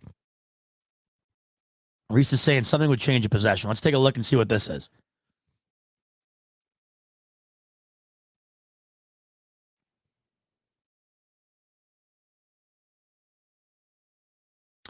So here are a couple more. I don't even know if I realized it. These are a little more nuanced. But these are additional rules that have been implemented starting this coming league year. The first one, by competition committee, amends Rule 15, Section 3, Article 3 to include a ruling of a passer down by contact or out of bounds before throwing a pass as a reviewable play. Okay, so you can now review a passer being down by contact or out of bounds before throwing a pass. I thought you could already review that. I could be wrong, I guess. But I thought you could review whether or not a quarterback was down before getting rid of the ball. Am I nuts? Was that not already reviewable? But if it wasn't, apparently it is now. Allow a replay review when there is a clear and obvious visual evidence that the game clock expired before any snap. Oh, that's interesting. So I wonder now if you have the added benefit of getting that like almost additional second the refs seem to give you on the play clock. Yeah. Says now you can review when it's a clear and obvious, when there's clear and obvious evidence that the game clock has expired. Okay, that's interesting. I don't know how much of an impact that'll have, but maybe it will. Here's another one. For 1 year only, amend Rule 6 to create a new form of free kick play that is designed to resemble a typical scrimmage play by aligning players on both teams closer together and restricting movement to reduce space and speed and promote more returns. Permits the replay official automatically review whether a free kick legally touched the ground. You never see the free kick.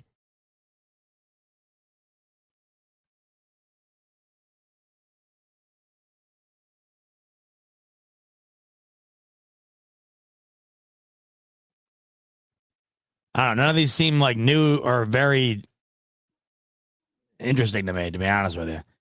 Reese, you're going to have to define more about what you were talking about before we close up shop here, because I'm not seeing this rule change that you're talking about change of possession. To allow for an enforcement of a major foul by the offense prior to a change of possession in a situation where there are fouls by both teams.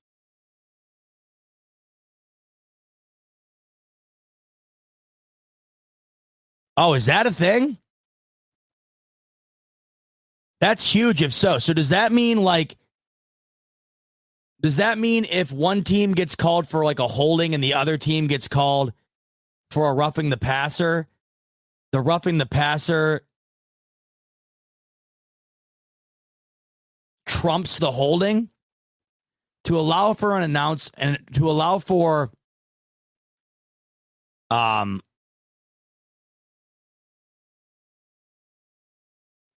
enforcement of a major foul by the offense prior to a change of possession in a situation where there are fouls by both teams.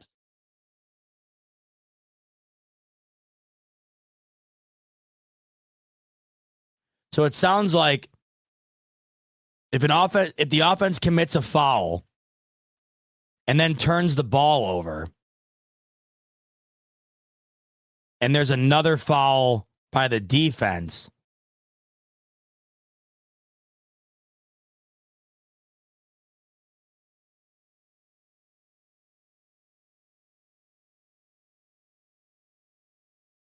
dude, I honestly have no idea.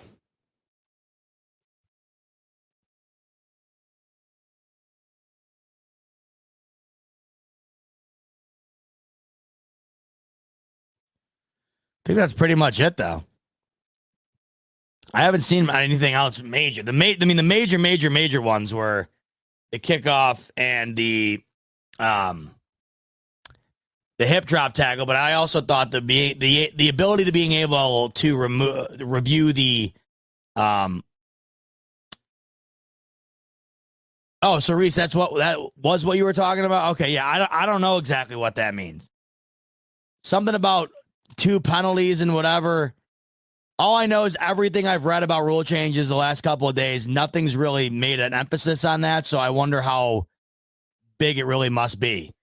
But if I find out anything else, I'll make sure to talk about it on the next episode for sure. But the big ones, obviously, of course, the kickoff and the hip drop tackle. We'll have to see how big of a change it ends up being, but we know for a fact that kickoff is a massive change nonetheless. I'm excited to see how it comes to fruition within the game, but it's going to take some getting used to.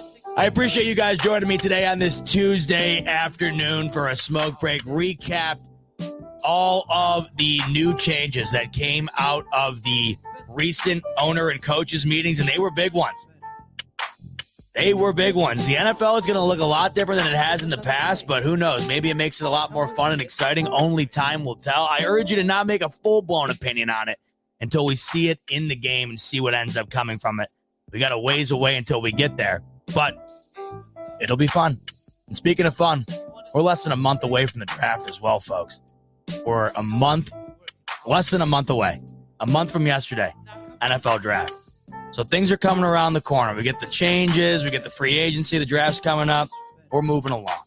I'm going to be moving along on out of here, and I'll see you on the next one. Make sure to catch Rico later tonight for the Rico Report. And on your way out as well, like button, subscribe button, and check out my friends over at BetUS. 125% sign-up bonus on your first 3 deposits up to $2,500 using the promo code JOIN125. And if you just created a new account, DM me a screenshot of your username. First 4 people to do that get a $25 free play directly from me. All right, guys, much love. Thanks, as always, for tuning in. See you on the next one. And as always, go Bills.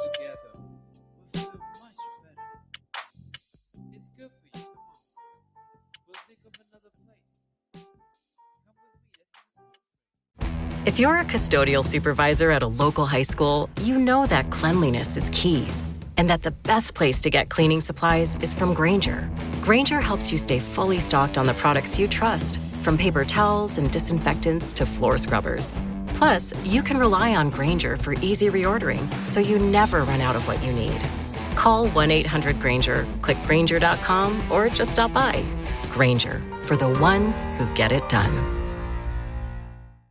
If you're a podcast host, listen up, this one's for you. My name is Allie Jackson. I'm the host of Finding Mr. Height, a dating and relationship podcast that I've been doing for 4 years now, sharing my positive and practical approach to dating that's built on my own life experience. And I wanted to share another experience that I've had, my secret behind monetizing my show. It's called Red Circle, and I was just telling my colleague about how much I love their platform. With Red Circle, not only am I getting a seamless hosting experience, but I also love the support I receive in ad sales. It's not just typical ad sales either. It's targeted opportunities based on my show and my life. And the platform is super simple. You just set your preferences and Red Circle matches you with sponsors that align with your show. You can vet every opportunity and their platform gives you great analytics. More recently too, my Red Circle team has brought me opportunities outside of my podcast on social media to really augment the podcast partnerships, bring them full circle. I just can't recommend them enough. If you want to give it a try, go to redcircle.com to get your free trial. That's redcircle.com for a free trial.